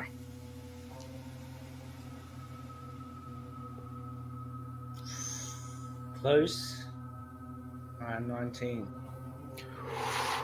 It's exactly what you needed. Oh. You What if feel you just rolled 30 like everyone else? yeah. Yeah. You feel a similar sensation of these teeth grinding across the top. Almost feels like your brain, as they suddenly vanish, and you push off whatever that was. You have your turn ahead of you. I have figured out how smite works, and I was right. It's a thing. You can just burn spell slots to roll 2d8s. Oh, okay. So there's smites. There you go.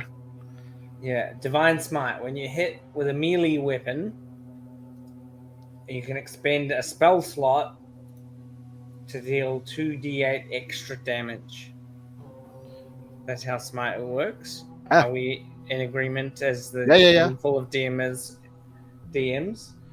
Yeah, absolutely. Go for it.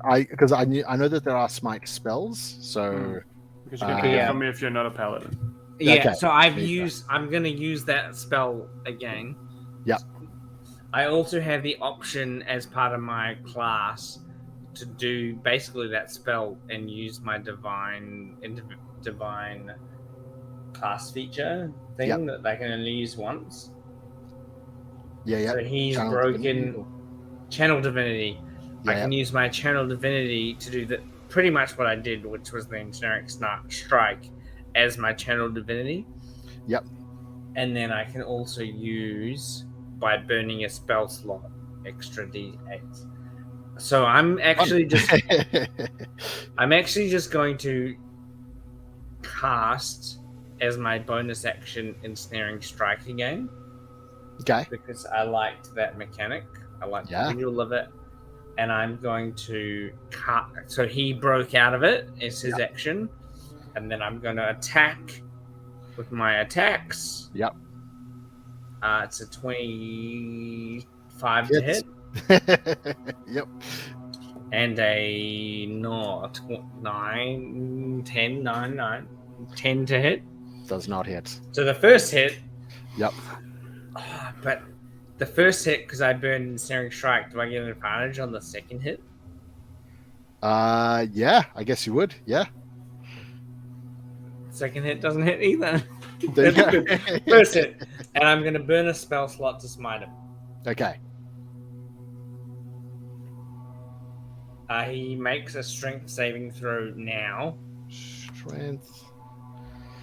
Rolling hot trash on strength for the most part. That is an 11. He misses. The next strength is a strength check. Strength check. To break it out. So he takes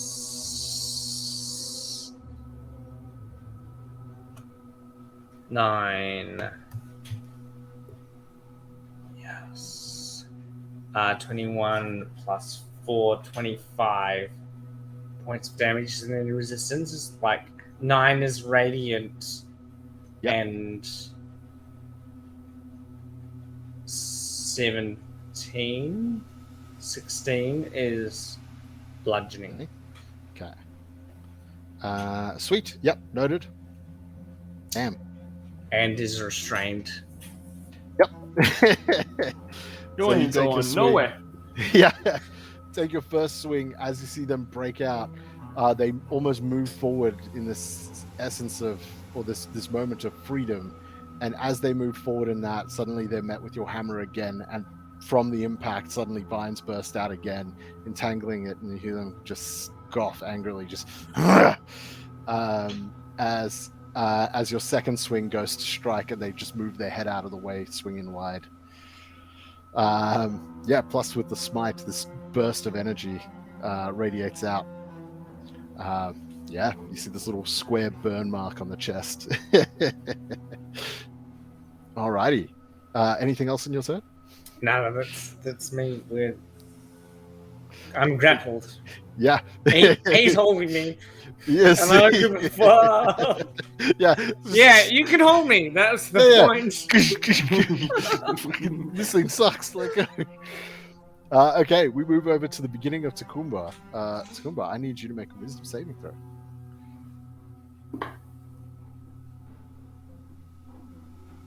That's still plus. Is that +4? No, not. not close. Is that alright? What is my actual thing? Wisdom 16. So 18. 18. Unfortunately, you fail. So we'll need to do potentially a concentration check for your spell that you're casting, but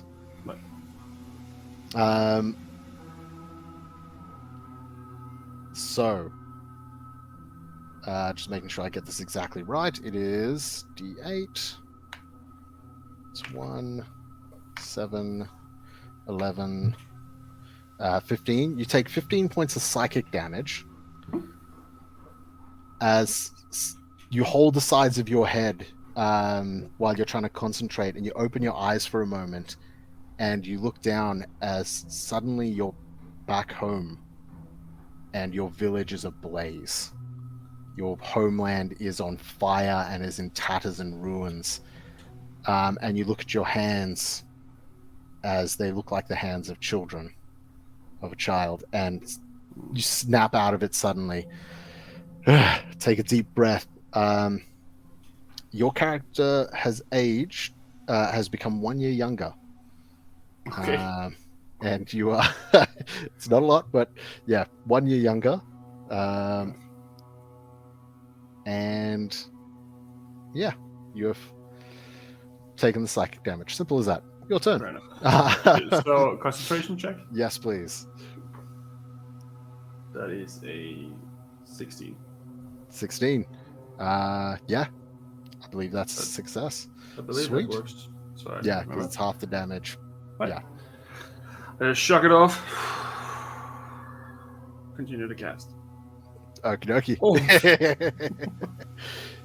dokie. We spin over to Sarathiel. I need you to make a wisdom save. You would be so kind. I can do that for you. Am I within the 10 feet of Barden? Yes, you are. Just.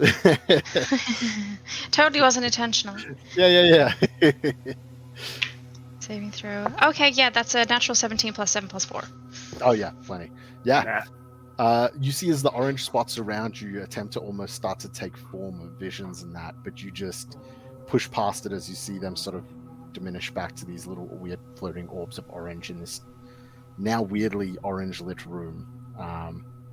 And as you're the last to have that turn, suddenly that begins to fade and the light begins to return to normal, but it is your turn. I am going to whip my hands around in a circle and kind of build up this dark purpley black energy, and then I'm going to shoot it towards Krampus, and if he could be so kind as to make a dexterity saving throw for me, please. Absolutely. He's constrained, so I think that's a disadvantage.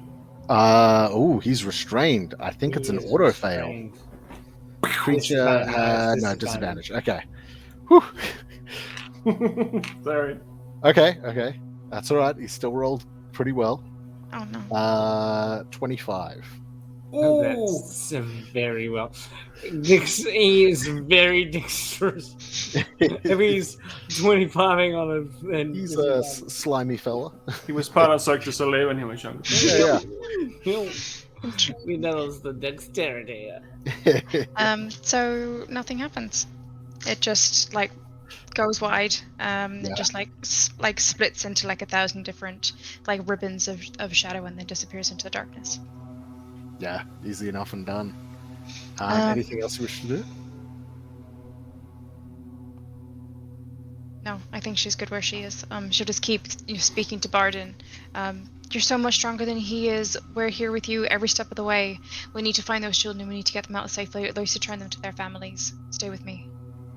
That'll be it. Okay. She's not a bard, but Yeah. she'll still talk. Bardic inspiration. From the Okay. cleric. Yeah. As we swing back around to the top, Krampus now furious with these damn vines. Krampus is going to unleash full attacks on Barden. With I just want to disadvantage. check. I was going to say it's disadvantaged. It doesn't get advantage because you're grappled, I don't think, but just to be sure. No. Okay. Cool. Okay. Disadvantage. Here goes. First attack. Fuck you. That's a natural 1. Yo. Second attack, which the first attack was unarmed. Second attack is going to be a bite. That is almost definitely not high enough. 19, Where did I put my bite? 80. There's the bite. Nope. 10. I just like the flavor sense, like he goes to bite and I like forehead him in the face and I'm wearing a helmet, so just like fuck you. Next attack. 16 and a natural 2, which would have been a ram attack. And lastly, another unarmed. I think that's a 15. It's funny because I have a spell that's like compel duel. Yeah. It's like that I used on the last creature that was irrelevant because she ran away. Yep. And Yep. like this, I haven't used compel duel, and it's like that's what this is the battle. Like, With the exception of that last one, every single one of those rolls was something below a 5. yeah. And something that was above a 15. So Oh yeah. This is Yeah, kind but of really- really. That was me last time. I just kept rolling natural 1s and 2s. Like, I have a fucking death knight. Come on. Yep.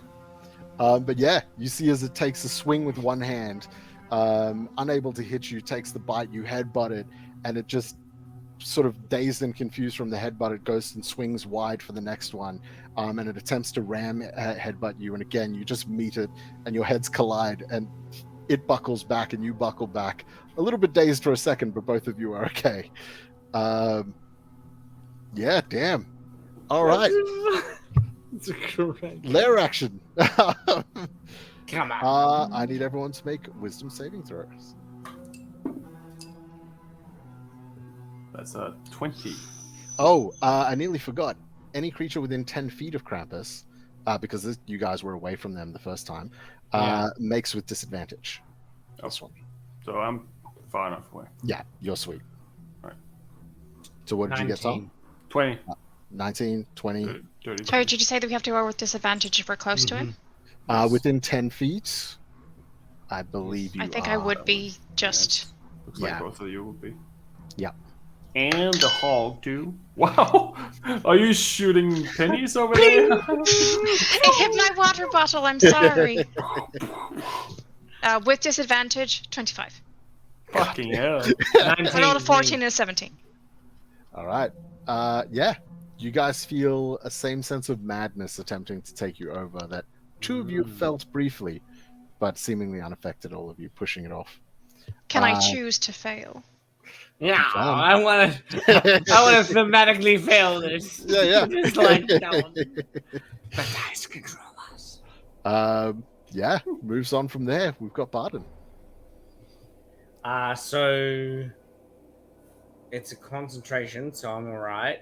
I'm gonna just like well away with advantage. Yep. Can't believe not one of its strikes hit you. Restrained. Just like what is like. Okay, OP. so the first hit is 15. 15 misses. The second hit is 23, 23 hits. and Boris is a 20. That's a hit. Okay. I'm gonna smite. Let's smite at first level. Actually, do that. I'm gonna smite. So I get to roll 2d6s and a d8. The Barden attack is a 8, 11. Okay. And the Horus attack is a 5, so 16. Alrighty, damn. Okay. Horus sort of moves their head forward, and you see the tusk sort of gouge right into the upper thigh of the creature. And as they pull back, the creature turns its attention to there, as suddenly your hammer meets its face on the other side. You see it sort of shaken and rocked for a moment as it corrects itself back up. The true ruler of hell should not have to entail these things. That's what you hear. Anything else you wish to do?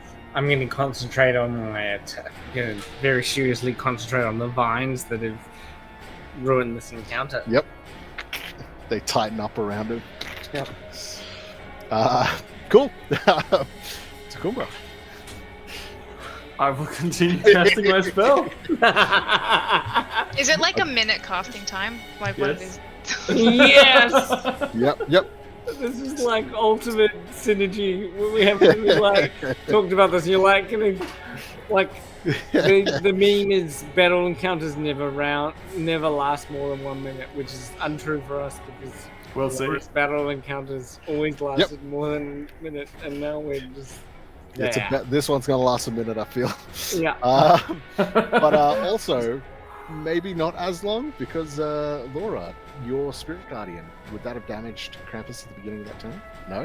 No, so I was looking at the wording of it. I mean, at least I got the initial 20. Yep. But it says when it sorry, what was it? It was a 4th level Guardian of Faith. That was what it was.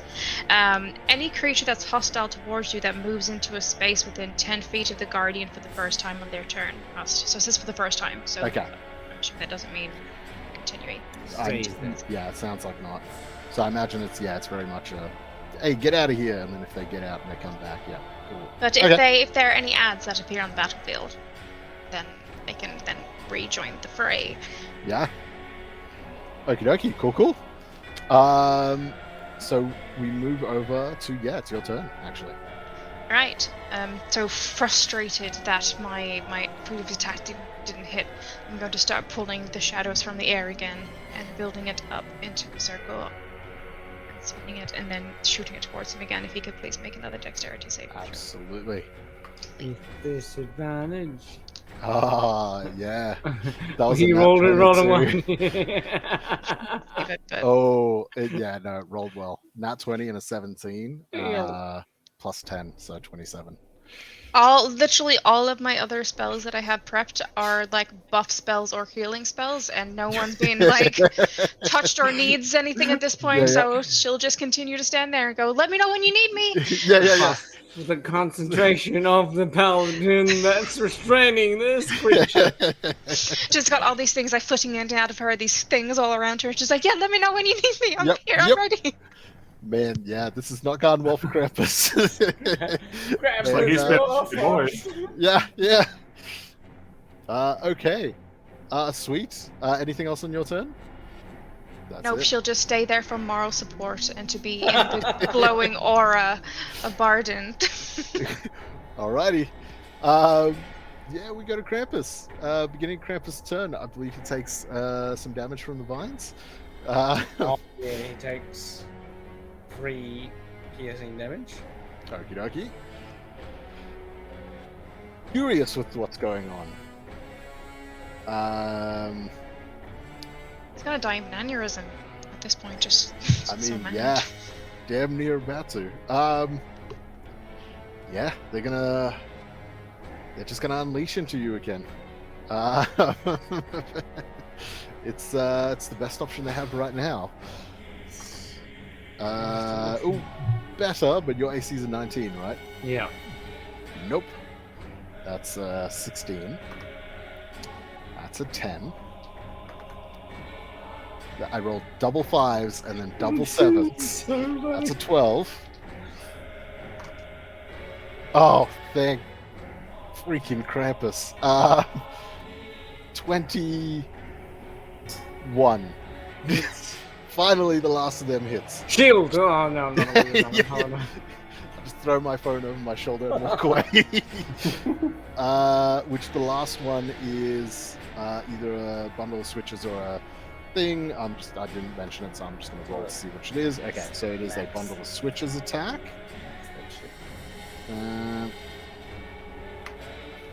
Ooh, okay.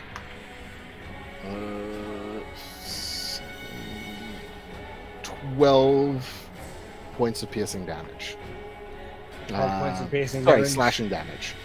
As they're just wailing on you, or attempting to, unable to hit you with anything, and they just reach back and grab the bundle of switches, and they leash out using the extra reach to try and get you as they whip across your face, and you get a little bit of a cut on the cheek, but that's about it. More important than the damage is the concentration. How does concentration work?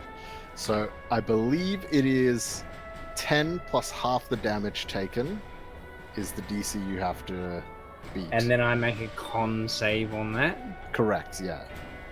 So 10 plus half the damage. So it was 6 points of damage, because the damage is kind of irrelevant because I've got squizzling hit points. Yeah. So it's six. So 16, I believe. 16, 18. Yeah, good. Alrighty. I'm still concentrating on the vines. Yep. Still wedged down and held. New homebrew rule, and no, that spell is not allowed. It's too OP. Yeah. Well, it's just a function too, though, because like this character is obviously a Dex character, and it's a Strength save, which wasn't planned. If you were in a like long campaign, you'd be like, I'm not going to introduce a Strength-based a Dex-based character when this character is like a. Gotta think. Hey, it is what it is. This is part of the fun in D&D. If I was rolling better, situation would be different too. So it's a whole different array of things. Well, the break too is like that. That's a really interesting concept. Do I take my action to break it, or do I take my 3 attacks? 4 attacks to try and fuck their concentration. Yep. That's a cool.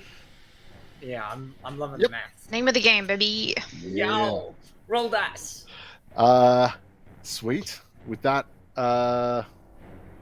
it moves on, and it is the lair. This time, instead of the darkness, the Nightmare Rift is going to invoke. Yep. So, at the beginning of everyone's turns, I need them to make wisdom saves. But you see again as the chest opens up in fury, and you see these little spores almost flood out, and again the air around you begins to fill with these little orange orbs. Cool. Barden, I need you to make a wisdom saving throw. Start of your turn. Let's fail this one. Low enough. 18. 18.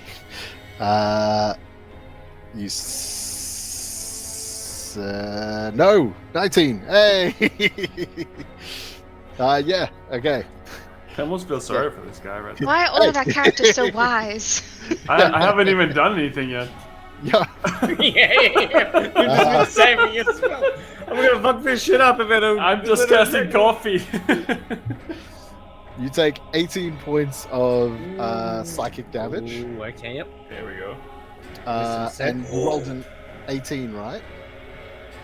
Yeah, 18 was my save, but I Okay. just con saved. So the con save, I pulled it up just to be safe. It's half of what you took, or 10, whichever's lower. So in this case, what did I say was 18? So half would be 9. So no, so 10. 9 or 10. 10 is So the minimum. 10 is the DC. DC, but is it a con save? Do I get to add my con save modifier? Yeah, I believe so. Yeah. Yeah, so I can't fail it. Constitution saving throw. You can't Yeah. fail it. So I rolled a natural 1, but my con save is 12. So you need to get hit pretty hard to. I Cool. actually get hit by 24 damage to fail. Noted for future. Make Krampus a beast. Adding an Okay. extra 0 to the stat blocks. Yep. Yeah, because it's like an ongoing Twitch argument how that works, right? Yeah. Yeah. But in this instance, you feel suddenly the air around you change, as for a brief moment you see, as you're about to swing into Krampus, you see completely enraveled in vines. What was their name? Young Bruno, your grandson, completely engulfed in the vines for a moment, and suddenly you feel the sharp pain in the back of your head, and you snap out of it and you pull back and you look at your hands, and you've become 5 years younger. To a dwarf, not much, but you know, it's getting there. Failing only by one. Yeah, you have your turn ahead of you. I will say at this point, he's starting to look pretty messed up. Yeah. Okay. I'm not focused too much on how he looks. I think I'm focused on how I look. And I'm just gonna fuck shit up. And so is Horace. Yeah. Or I'm rolling not so great. It's only a 30. Yeah. 14 is a miss, right? That's a miss, correct? 23. You have advantage, remember? Oh. So the first one's 23. Yep. The second one is 16. 16 misses. And the third one is natural 20. That's Ooh. Horace. Goddamn. I won't say nothing. Don't worry. Okay, so I swing down with my hammer and I smite them with 8, 10, 17 points of damage. And then I smite them again with... I could be wrong. I think you can only smite once. Oh, you can only smite once a turn. I Okay. think so. I'm way on board with that because this is ridiculous.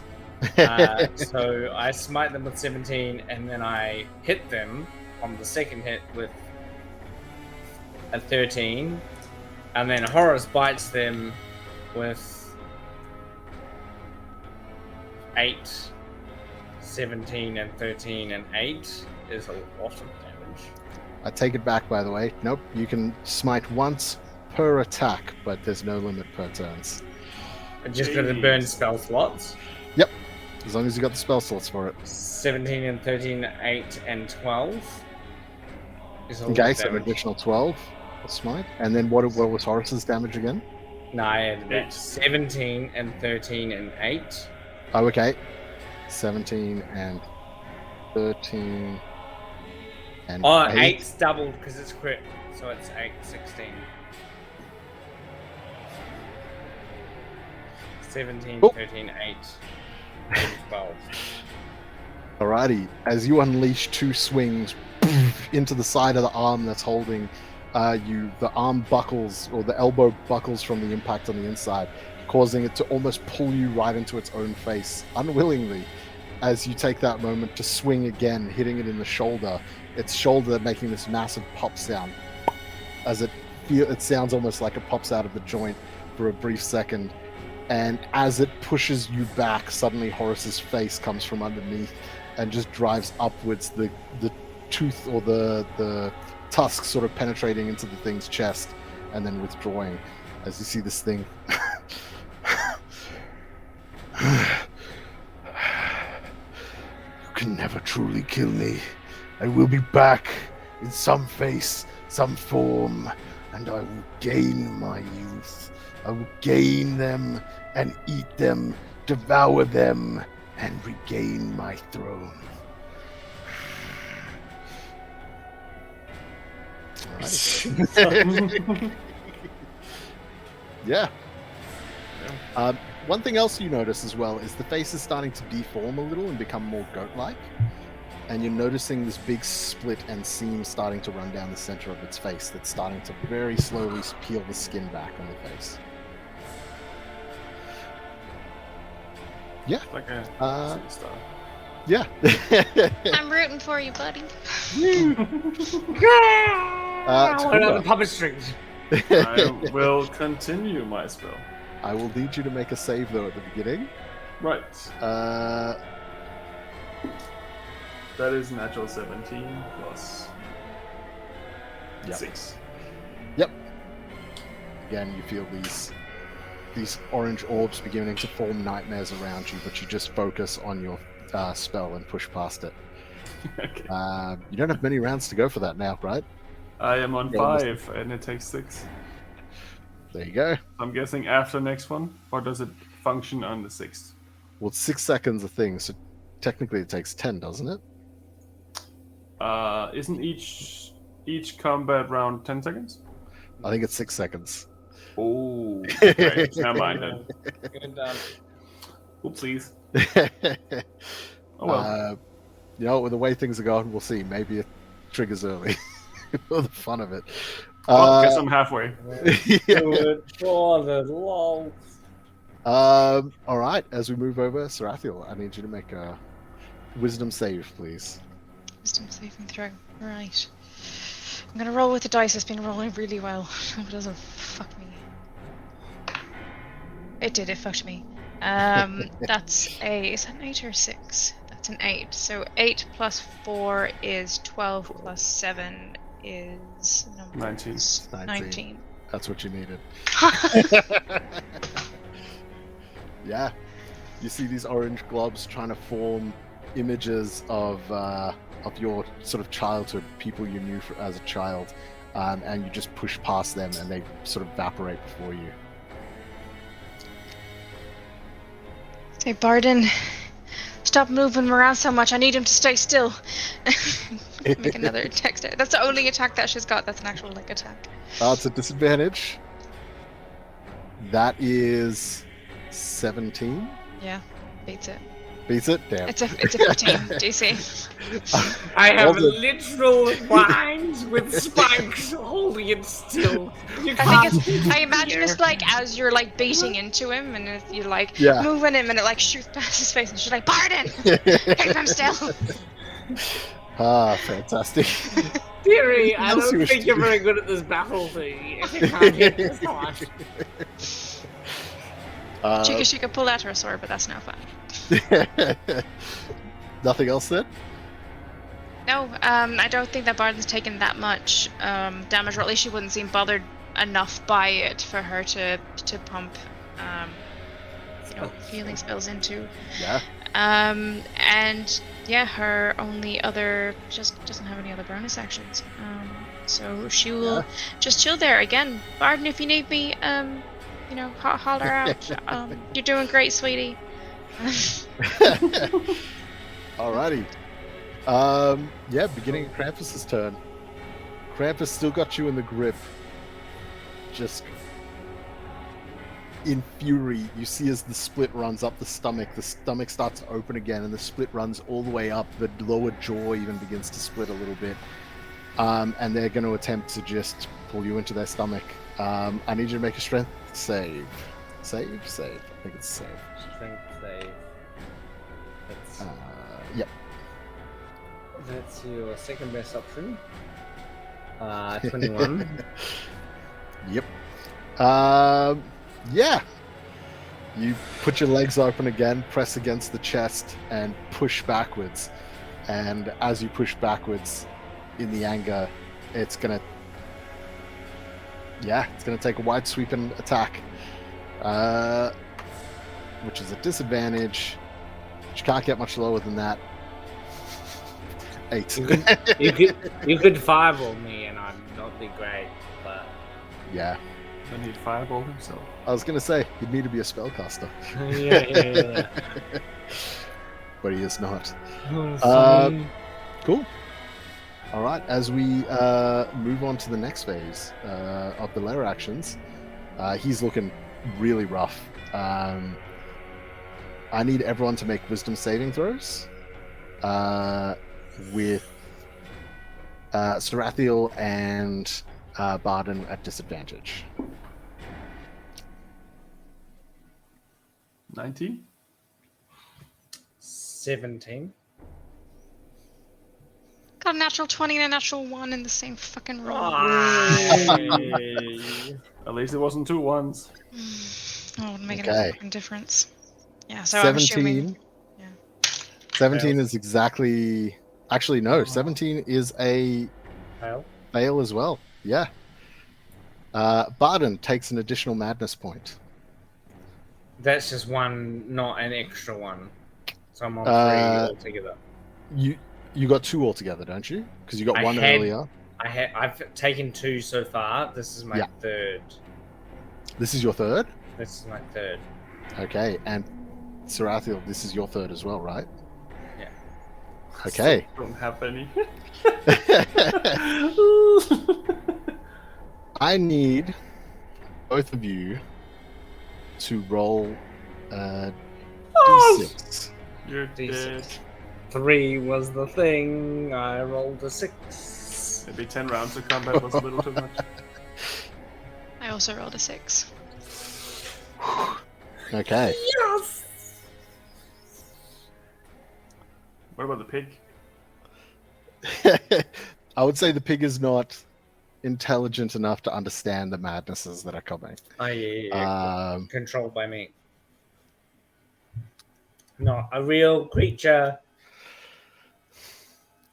As the two of you are fighting, Oh, suddenly you feel the teeth again scraping across the inside of your skull.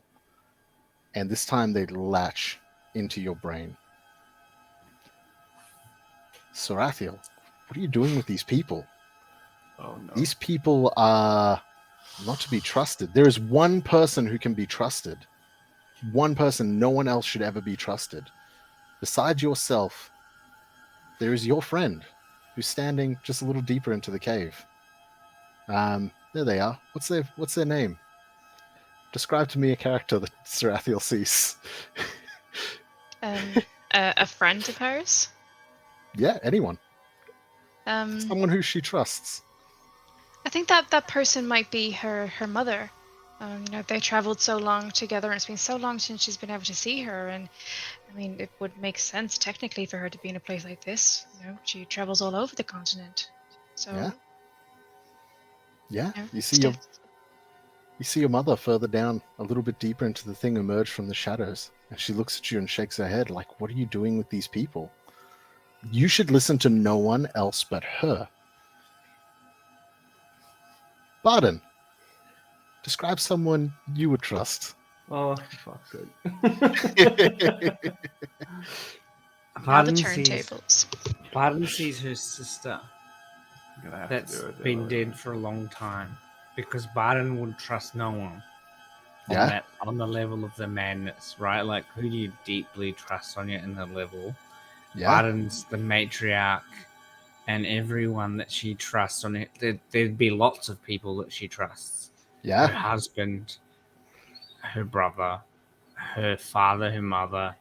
There's lots of people that Barden would trust. But the only person that's still alive that she trusts is her sister, who is a druid that doesn't prescribe to the politics of family, which Barden prescribed to. You see as your sister sort of peers out from behind Krampus and begins to walk around them, looking at them and looking at you. And they look at the others before looking back, and you hear them go, "What is it that you're doing with this lot? They're out to get you, I'm telling you. They're not here to help. They're not here for any of this. They can't be trusted. You better take them out. You better take him out." As she sort of steps behind Krampus again and disappears. The two of you have gained the madness. There is only one person I trust, and only I can see my special friend. Woo! And I see no change. You see no change. You just see these two suddenly just start like looking about a little bit in amongst the fight. And then stuff sort like of ready to get back to it. So they look like they're still going back into the fight. Yeah, they just look like so their mind goes a little a blur. But for a there's second. no aspect of faith in the person we're attacking. There's just like an animosity towards our companions on the attack. Oh, against everyone that isn't you or your friend. Yes. Yeah, even but our Krampus. friend isn't. Yeah. Yeah. Yep. Yeah. Okay. Barden, you're up. Barden is You are going now to surrounded by enemies. Barden is going to use her divination to attempt to restrain Sarah. Okay. So You're going to use the ensnaring strike? No. I've got essentially the same mechanic, but a just as divine intervention. So I'm not going to drop the ensnaring strike that I'm concentrating on. But I'm going to use my divine. So from a thematic perspective, I'm going to use my channel divinity point to do the same thing. Sweet. Awesome. So the vines that are ensnaring the enemy is going to ensnare the other enemy. So it's just Is that a spell? It's a save, right? It's a save. It is. Yeah. Is it? This one's a spell, right? It's not a spell. It's a divine. God damn it! Nothing is a fucking spell these days. Is it an attack or is it just like? It is a save. It's not an attack. Wait, let me just features and traits. Strength, I believe. That's interesting. Yeah. Yeah, it's the same. It's a D6. A D16. So it must be a spell? Or no, it's a trait. It's a class feature. But it's not an attack of sorts. Like you're not attacking me. All right. I'm not attacking you. There's there's vines that grow around you. God damn it. So what is it? A strength saving throw? And I'm assuming I don't have that +4 anymore. I think not. It would only be to allies. Oh, that's interesting. Oh, so she's no longer an ally. Neither is so your boy. That is a cool. Oh, because I don't hate because she's not. I don't trust her anymore. Neither is your ball. Neither is my ball. You're on top of it. Yep. Okay. That is a. God, why can't I do math when I'm stressed? Oh God, someone tell me. 16 plus 3. 19. 19. Saves. Hey. Seems the roll, and it's wisdom. Sorry, was the. Oh, it was wisdom. It was wisdom, which is a weird for the vine thing, but sure. Yeah. Sweet. So that would still be 19. 16 was the save, so she rolled it. So she doesn't know. So it'd be a +7 then if it was wisdom. Yeah, even higher. You see as these vines that are running along all over Krampus, some of them begin to creep in your direction, and suddenly they fly up towards you, and you just take a swing and a duck as you spin, and they go above you, and you just slash them with your javelin before locking it back into place. What the hell was that? Alrighty. So is that an action? As an action. Okay. So I use my action to try and do that. Okay. And I have a bonus action. 2 weapon fighting. Misty Step. No, I don't want to do any of my bonus actions. So I'm going to. That's it. That's it. I don't want to do any of those things. Alrighty. That's great. Barden's turn comes to an end. Tukumba, your turn. I can see they're starting to do stuff to each other now. You just saw as suddenly they sort of stop for a moment, and then suddenly Barden's energy turned towards Sarah, and the vines shot up in her direction. Right. She sliced him. There's not much I can do about this, so fuck it. I'm going to drop the spell. I've been concentrating for 5 rounds. What was I have the spell? another 5 rounds to go. What was the spell? Conjure Fae. Roll a d20. 17. 17. I'll say with the craziness of the situation and everything, you see that, and that's a final moment to just surge all your energy in. If you're willing to use 2 spell slots for it, it can trigger now. I can't do that. I only have 2 spell slots left. I wouldn't do that. I would rather Okay. cancel it and do what else I'm doing instead. Okay, cool. I thought I was like, I'll give you the option because you've been holding on to that and I feel bad. Fine. No, that's fine. That's fine. That was my choice. I miscalculated how many rounds it was. Okay. I thought it was only 6 because then I would have been done now. But that's cool. So I'm going to use my movement to go closer, so the sword with the light hits the whole area. Mm-hmm. And I'm just gonna leave the sword there because I don't have to hold it. So I'm just gonna leave the sword as close to everyone as possible without getting into melee combat with anyone. Okay, so you're moving up to like that sort of a thing? Yep, and I'll leave the sword there, so that should cover at least parts of that, I think. Yeah, so the ring is as it lays because the sword was what sunlight was cast on, right? Yes. Yeah. Oh, you're leaving it where you've moved to. I moved there, leave it there. Got it. Sweet. And then I'm gonna cast polymorph on myself instead.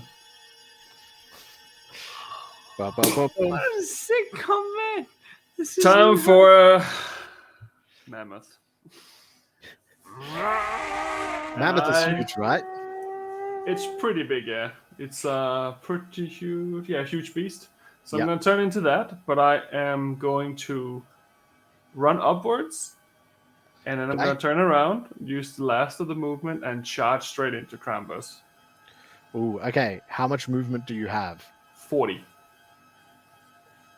Okay. You've used your action to cast polymorph, so the charge would only work next turn, right? It says if the mammoth moves at least 20 feet when straight it does towards the attack. creature. I guess I still have to. Okay, so I can just move up there and then wait for next round, I guess. Okay. I guess Cool. I'll do that. The charge Gotcha. is the... Cool. But at least the light spell is there if it was needed. Yeah. You move up there and ready yourself. As your head is like scraping along the surface and you can feel the blood trickling down through the fur from the sort of like elements of flesh that are hanging all around. Right. But you are just barely fitting in this cabin. Right. That's fair. Sweet. Okay, I love it. Alrighty. 5 rounds. Yeah. Sarathiel, you're up. All right, so I view everyone here as an enemy except for my mother, who disappeared in the cabin at the back. Correct. Right? Yep. Okay. Is that This 5? madness lasts for 6 hours, by the way. At least for now. It can go worse. Right. This is cool. Right, I'm going to move 5, 10, 15, 20, 25, 30 over to here. So kind of towards where my mother appeared, kind of moving in that direction. Go. That's all right. I'm going to use my reaction to hit her. She was in melee combat with me. She was in melee combat with Horace. Oh, yeah. Oh, that's right. That's good. Yeah, This is I would like say random with event, Horace, but because like- you've been in contact with Krampus up there. So yeah, I would say with Horace. Okay. Now Horace wouldn't attack her. Horace is dumb. Yeah. Mother, I'll follow you in a moment. Just gotta say goodbye to these people. And I will reach up behind me and grasp onto a javelin that's attached to my back. And as I pull it out, it starts crackling with electricity. And then I'm going to kind of like spin it over my head a couple of times, and then I'm going to shoot it all the way through pretty much anyone within 5 feet on either side of the javelin. So if I do it directly through this way, it should... Yep, that hits everyone, as far as I'm aware. Nuclear warhead detected. I do still have to roll to hit everyone. Mm-hmm. So we'll go Krampus first, being front of the line. Mhm.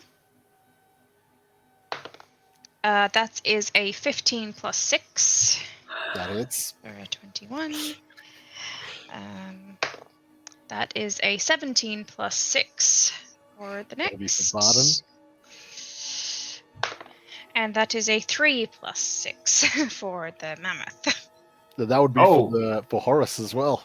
Oh, there we go, for Horace. I thought it And didn't then- hit me, sorry. Now you've got the mammoth as well. Because it just blasts right through in a line, right? It's just 9. electricity. So it doesn't hit Horace. Yeah, That's the so it only would one that stop. hasn't hit it. So it Okay. would Oh, stop it stops when it hits Stops Barden. at Horace. Oh, okay. Cool. Yes. All right. So I need. I mean, you're gonna get it anyway. But I need dexterity saving throws from both Krampus and from Barden, please. Aren't they both restrained? No. No, Only just Krampus. Krampus's. And oh boy, that's his first real bad dex roll. Dexterity saving 13. 13. Dexterity is not Barden's strong suit. The weak suit. Strong weak And suit. that. Yeah. Okay.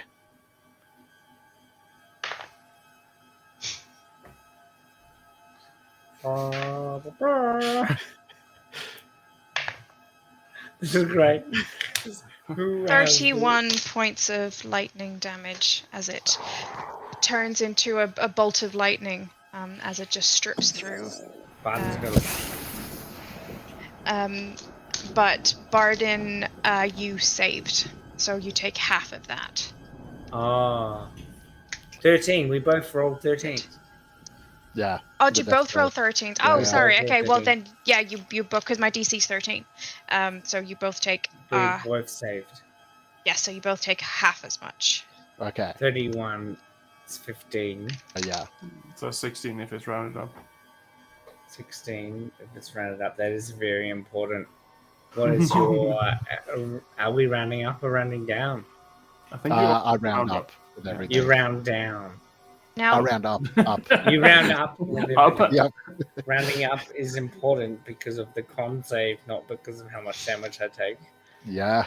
and also I don't know if it's applicable with lightning damage if you're wearing metal. I don't know if that is an applicable thing right now, but I'll leave that up to the DM. I'm not familiar anything. I don't know if I am assuming that it's more thematic than anything, because there's no ruling, there's no actual relative thing. All right. Useful though, unfortunately not. because Love it. but- thematically, because you round up. I not think it round might be with down. certain It spells. fails my If you, save. I think it's certain Possible. spells that if you use lightning damage, it does double to people that are wearing metal. But I think that's an actual in the spell description. I just wasn't Yeah. 100% sure. That's fair. And then that's it. That's my turn. Alrighty. And the javelin stops in Barden. It disappears and Cool. turns back into a javelin, like In the lightning. So Okay. it'll pass through him, and then behind him it turns into And the the javelin. boar turns into a thing, because the boar succeeded on the save. Okay. So you see as it does it. So would it stick into the bore and then stop? Well, because or would then it then just- it would do damage. So I just assumed that it would just that makes sense. careen off to the side a little Yep. bit, like there was a curve to it. Yep. Um, You see as it sort of scatters across the ground and tumbles down right around here somewhere. Oh, there somewhere. Okay. Fucking nice. All right. Barden's concentration has failed. He's failed. Okay, I was about to say next would be that. Damn. Okay. He has failed in concentration. Don't worry, he's about to go down anyway. I'm going to knock him Well, on his ass. that- He's rough. He's He's rough. definitely about to go down, but he is no longer restrained by vines, which means she has 4 attacks. Yep. I will say in this instance as well, as the lightning passes, you see as it surges across the face and the head turns and looks at you angrily. And in this instance, the vine sort of gets pulled and broken from your loss of concentration. And you see as the whole head becomes even more goat-like, and suddenly the whole thing splits into and opens up as it reveals lines of teeth along the tops of it. And you can see just more of that sort of portal-like design inside the head there, and you see the brain split in two and all that jazz as it just roars in your general direction, the sides vibrating before it partly closes back up. Yeah. Now it's Krampus's turn, unless you got anything else you wish to do. Alrighty. Krampus. Free for the first time.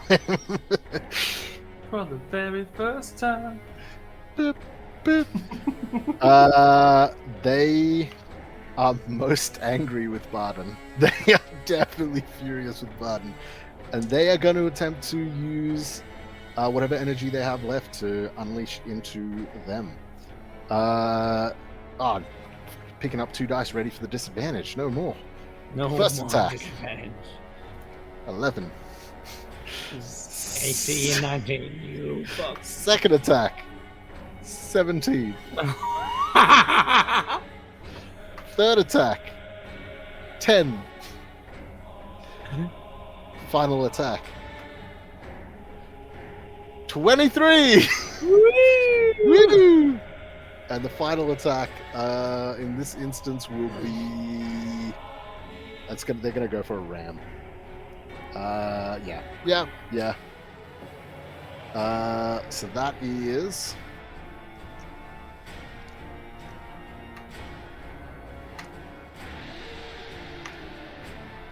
Uh,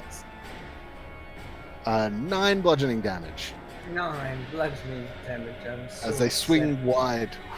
1, 2, 3.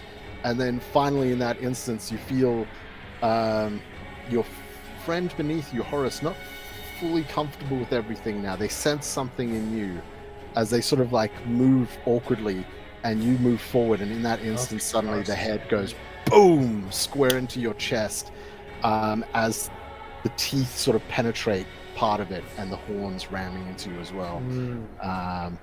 But yeah,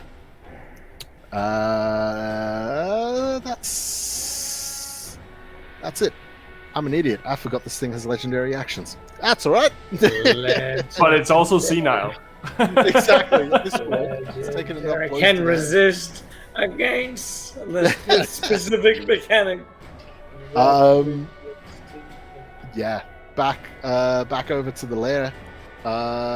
This is probably the last time, but we'll see what happens. I need everyone to make wisdom saving throws. That is 19. 19. Do we have disadvantage or straight? No, only Barden has disadvantage, I actually. have disadvantage. Yes. Wait, yes. Yeah. Still Okay. 25. You're all fine. You feel madness begin to grip your mind, but who knows, maybe that's a good thing. It brought your mother here, and for you brought your sister here. Well, that feeling's gone now, and they suddenly arrived, so you assume maybe that's something to do with it.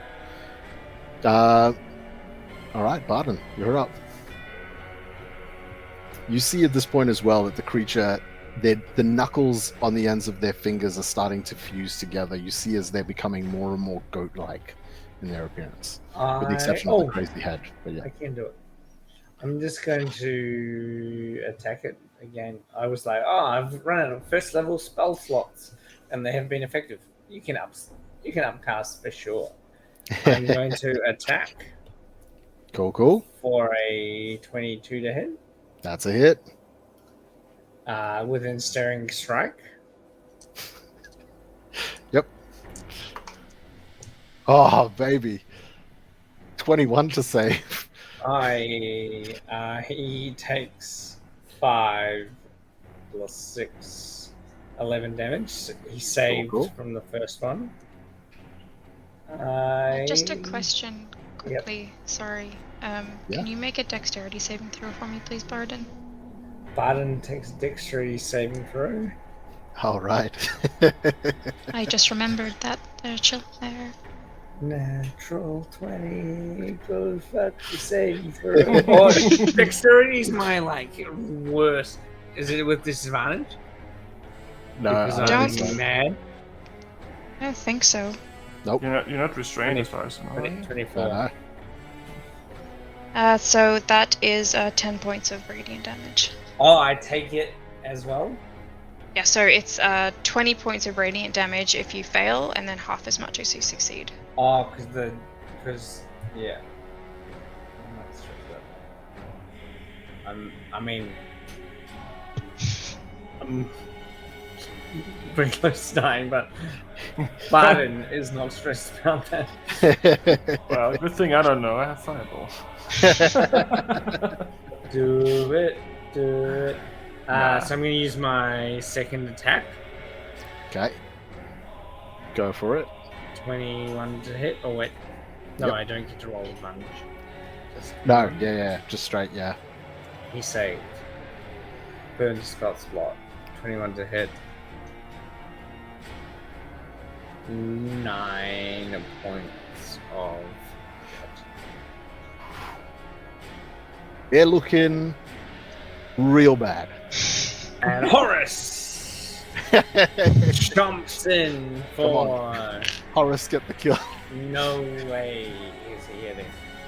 Horace does not hit. Fair. For 9. Yeah, Horace no. doesn't get the kill. You unleash 2 more but- hammer blows. Yep. But Barden is going to realize that he is on an enemy. She is on an enemy. Yep. And jump off. Okay. So Horace isn't going to attack her because Horace doesn't think that she is an enemy. But You hop off, Krakus is going to. and you Nah. land next. Yeah, he's not going to. She's not going to go out of his range. She's still trying to fuck him up. Yep. So I'm going to dismount. Yeah. You hop off. Krampus still holding you somewhat. Oh, But yeah. you move over to the side and they've still got you gripped. They're hunched over now from the pain. This is probably better. I feel like they would have let go at some point, but Nah. whatever. We'll just roll with it. Yeah. I'm gonna hop off like as if I'm trying to like knock him prone and just fail because I didn't try to do that like with a roll. So I'm gonna be like, ah! I love Who the it. fuck I are love you, giant king? it. Yeah, awesome. And you're down next to Horace now. And that's it for your turn, correct? Yeah. Kumba. You're up. Is this the moment? Is this the moment? Yeah. So is there a way that I can charge this douche and attack him where one of these other 2 individuals are attacking him from the flank? So I don't do flanking rules, which Okay, is the advantage cool. thing. But either way, I don't think you'd have the movement to get all the way around. Nope, that's fine. But yeah, if you wish to charge from up north, I'd say you could squeeze up there as a mountain. It'll be a tight squeeze, but I will attack him from the north. Invade his Alrighty. country from the north with a trampling charge. go for it. So hopefully I will hit now. That is a 25 to hit. That hits. And he needs to make a strength saving throw. DC 18. Hopefully not. Boom. Does a 9 beat it? Boom! So Bam. gore attack is. Let me roll that first. Almighty rolls have gone missing.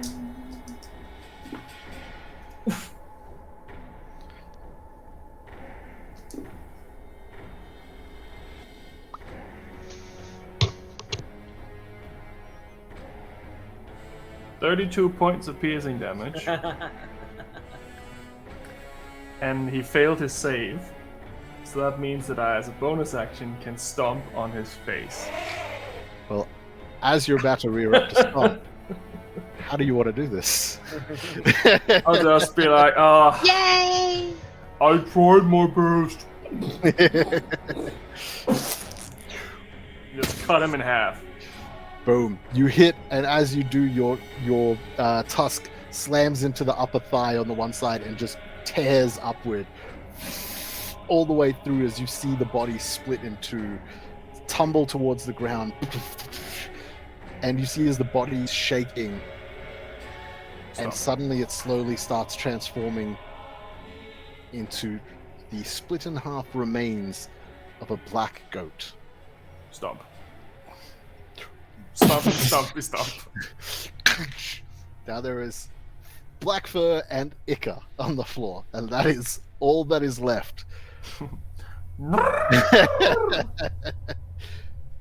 You do all hear a voice in the back of your head at that moment that goes, "You believers in deities, you really think it is right a god should rule over hell? I am a devil. I am the true devil. I should be the ruler. You have not seen the last of me. I will find another body to inhabit." Can I respond? Yeah. I don't know if he's gonna understand what I'm saying because I'm talking elephant right now. But I'm gonna say, do you really think a deity or a creature or whatever the heck you are that gets taken down by 2.5 men is worthy of ruling hell? You don't get a response. But yeah. It was telekinetic, so they do understand you. Your thoughts do go through. But you guys all immediately begin to notice as suddenly the light from the sword begins to become brighter. The two of you that suffered from some form of madness are on edge. But you realize that your mind has been tampered with. But you are otherwise holding okay. So my immediate reaction would be to be like, "For Moradun!" and raise my hammer to like smash Sarah in the face. So you would go for a fight? No. The moment of realization would come. Okay. Yeah. If you said previously you said it's 6 hours, so this is like death fight. Yeah. And then you're like, there's something about killing this creature seems to have caused some of the haze in your mind to separate. It's still there faintly. You guys are on edge, but you realize, hang on, there's something wrong here. Something's off. So if she doesn't respond to the aggressive, I've got the aggressive action, and if there's an aggressive response, the action will follow through. But she would just stand there and watch. But if you're going to attack her, I rolled a 12, so you wouldn't actually hit her. Yep. So you wouldn't. Yeah, but you don't attack back. No, she just kind of like stand there and watch, like knowing that you're not going to hit her anyway. She just kind of like watch. Awesome. You see, as the hammer sort of just as you hold yourself, as it just ever so gently passes through the top of the head and pulls back, as you see it's one of the duplicates that seem to swirl around. Ah, cool. Yeah, just enough to pull back and hold back, and maybe it was a good thing I hit that thing instead of the real. Wait, is it? I don't know. But I'll drop my phone. Stand there. Well, that was easy. Do we still have the constitution to go and look for the children, or are we just like not with it?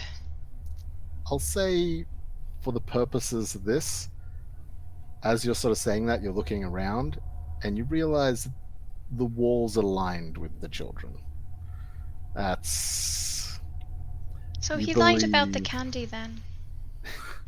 Yeah.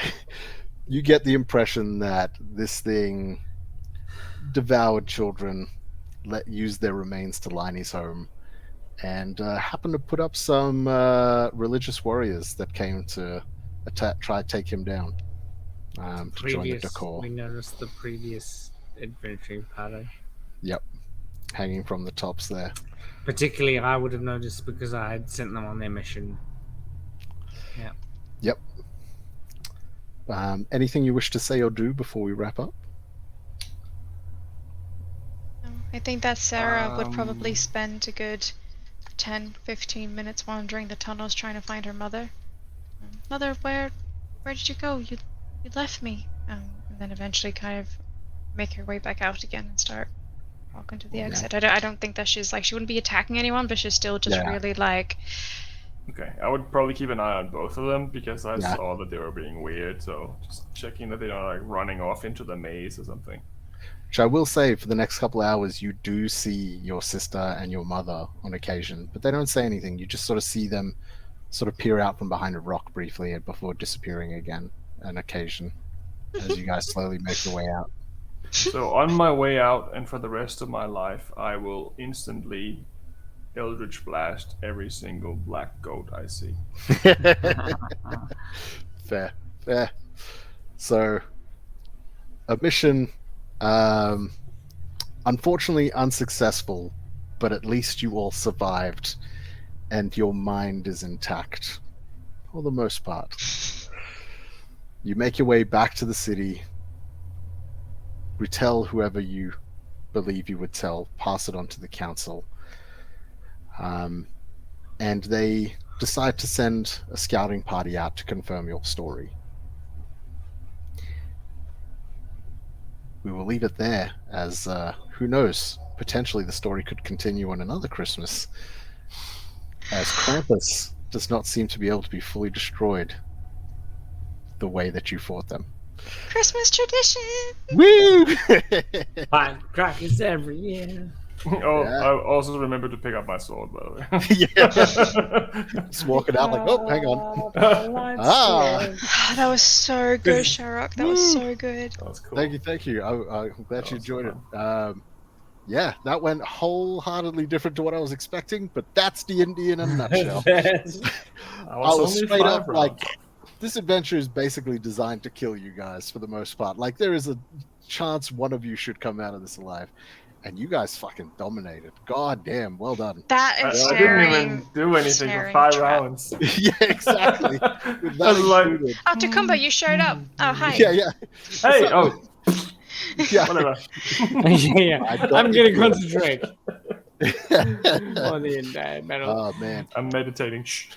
Yeah. Leave me be. I'm trying to get out all these negative energy. But thank you all for tuning in. These have been some long ones, but I appreciate you sticking around for it. We got someone else who's excited there. That's all right though. But yeah, thank you all again for tuning in. I hope you have a great evening, day, whatever moment of time it is for you.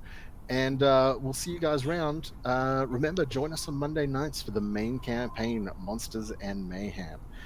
Which is DM'd by the lovely, I don't know which direction they're going to be, but I'm above you on mine. I don't know. yeah, I was going to say this one. We'll see. I think down that way somewhere, but yeah. Yeah, thanks again, and bye. And happy holidays. Yeah, happy holidays. Merry Christmas. Happy Christmas. Later. Hanukkah. Don't let Krampus get you. Happy Charock. What an interesting chain of events. Krampus seemingly no match for our party, slain in his own lair. Well, upon doing so, our adventurers found their way back out the ice lung and returned to the city of Duranborough. Upon arriving, they brought word of what they'd seen. They spoke of the statues of children that resided out the front of a cabin, fossilized bone residing within them. The old woman that claimed to be protecting these children, and a beast that laid within the caves, that claimed to be the rightful heir of the 9 hells. They also mentioned a strange burst of red lightning that shot into the sky, and a figure that peeked at them from the edge of the mountain. But there seemed to be little concern for those. Regardless, at least our adventurers made a friend. Berlin. They returned to the cabin to investigate, and found that Berlin's body was nowhere to be found. Nothing but the splintered remains of his coffin, and the dust that otherwise surrounded him. Oh, Berlin. Oh, Berlin. Where have you gone? Well, with that, I hope you all enjoyed tonight's episode. It was fantastic having you all here to watch us. Really do appreciate it. And I had an awesome time getting to play with these incredible people. I mean, I get to play with them already pretty regularly. But Tom, Jacob, Laura, thank you all. And yeah, I'm looking forward to many more games with you. Now, with that, I also do want to say another quick thank you to Daii over at Daii Art on Twitter. That's the @ symbol followed by DAIIART, who did the incredible character art for tonight. Syrinscape for bringing those sounds that you heard throughout the adventure. And yeah, just want to thank you all one more time for tuning in. If you've enjoyed tonight's content, consider giving us a follow. Definitely going to be doing more of this. And speaking of more of this, tomorrow night, same time, same place, we are going to be doing some more Christmas one-shots. Now, they're definitely going to be more Christmassy than tonight, and of a much lighter mood. So you do not need to worry. We're not going to be going into the full spoopies. Nothing like this. But they are a good time, I can tell you now. Looking forward to seeing you there. Otherwise, I hope you have an incredible evening, day, morning, whatever time it is where you are. But otherwise, yeah, we'll see you next time. Have a good one.